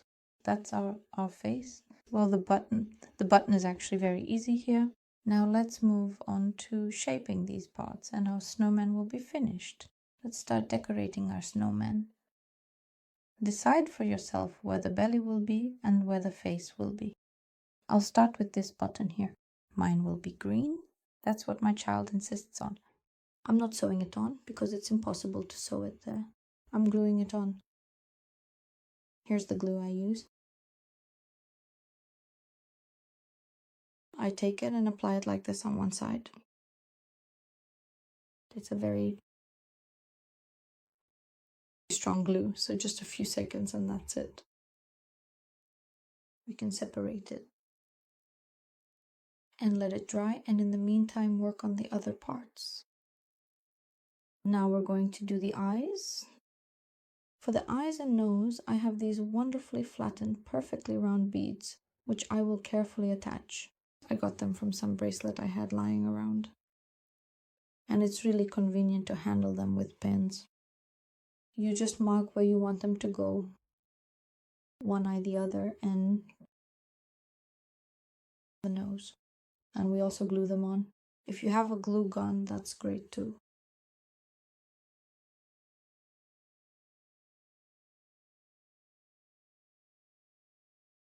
Looks like I placed them a bit too far apart.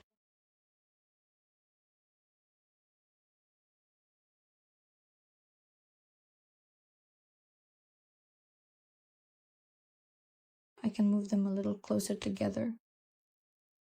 And this one goes here. So just adjust these things as you like. Oh, like that. That'll do. Be sure to try the hat on to make sure it fits properly. There, that really looks quite good now. Next, right here, there will be a mouth. I'll show you how to embroider the mouth as well. It should be tiny, very small. And then we take the glue. And remember where that spot was. We carefully put a small amount of strong glue on the tiny bead. Oh, quickly now. You have to do this very quickly, and it's best to remember or even mark the spot where you plan to glue it. By the time I poke it through, all the glue is already. This should have been done a bit faster. I was a little late. So you can mark this spot with a dot, even with a pen, and I'll do that. That way, I'll see where I need to. Just lightly, literally. So let's do it. You don't even have to take it off the pin. This is how you did it. Even if you're not going to glue it, you pierce the spot and let it dry like this. And the nose is the same, but here I can see everything clearly through this hole. We apply glue here as well.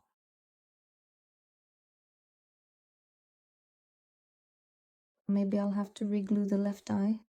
We'll see now.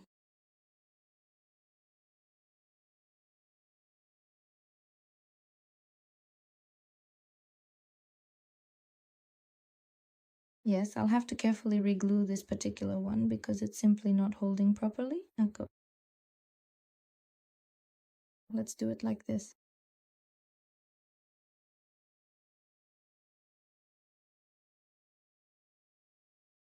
And like this. That's it. While it's drying, we can work on the mouth. The most delicate part is left for us, which is the mouth. It needs to be embroidered with 3 stitches. I have 1, 2, 3 here. The central one is more horizontal, like a little check mark. And here 2 go across so that it turns out like this. A cute smile. So the central one will be right under the nose here. And here will be the little lifts for the smile. I take the thread in 3 layers. Everything will be done in a single stitch. Why? Because our knitting here is very dense and it's hard to pierce it with a needle. First I do it horizontally like this. No knots, of course, as always. I will carefully pierce the one right under the nose, precisely at the check mark. Yes, exactly at the specific height you currently have positioned there, whatever perfectly comes out from that spot. I'm making sure it doesn't come out anywhere, repeating the process. And, well, if I manage to pull it out right there, that would be great. And very carefully, because it might come out. This is such delicate work, we're tightening it up. Alright, next, here we pierce it a little and make one of the various smile elements here. It's really quite hard to effectively pierce through. It's hard to pierce through. I'll certainly try my very best, but you absolutely have to be extremely careful not to completely overdo it. You definitely get the general idea, don't you? Well, it's truly working out quite wonderfully for me, so we will happily make a truly very cheerful and wonderfully smiley snowman indeed.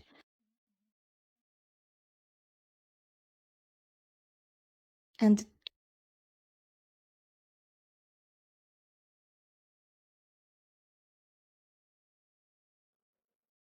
I need to tuck this thing away somewhere so it's not noticeable. And here it's really hard to pierce through. Oh, I managed to pull it through. So mine is coming out on the other side of the mouth, right through the same hole. If yours is coming out the same way, that's really truly good because the mouth is such incredibly delicate work. And here, if you have a very thin thread, or rather a particularly fine needle, it will certainly help you with this intricate task. And now we carefully make the second loop of the smile. Now let's try to bring it out somewhere here and then we'll see how good it looks.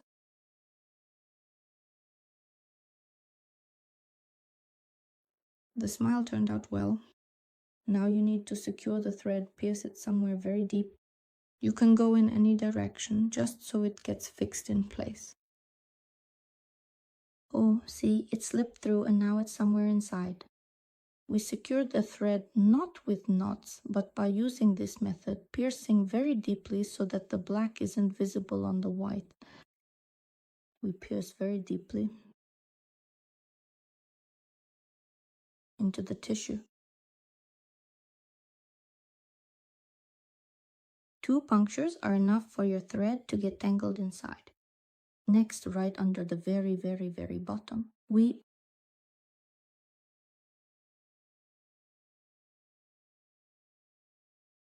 trim it.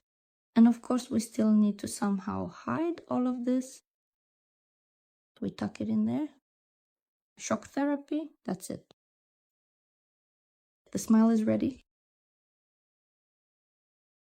My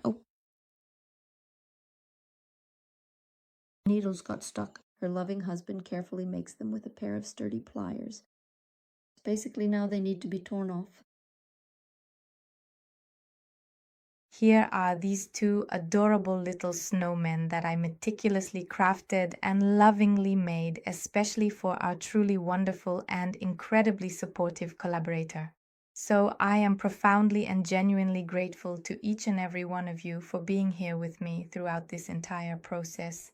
I sincerely hope that everything presented was exceptionally easy to follow and perfectly clear for you to understand. My dearest girls, the delightful and engaging Snowman Masterclass has now officially come to its wonderful conclusion. I am very grateful to everyone who knitted the snowman or the whole composition with the little house. It means a lot to me. I'm glad that you spent your time and enthusiasm on this project. It's not an easy one, especially emotionally. And I hope you are very satisfied with your work. Well, with that, we wrap up our discussion on New Year's decor. This was Oksana Rudko with you and my knitted bag brand La Accessory. See you at the next masterclasses.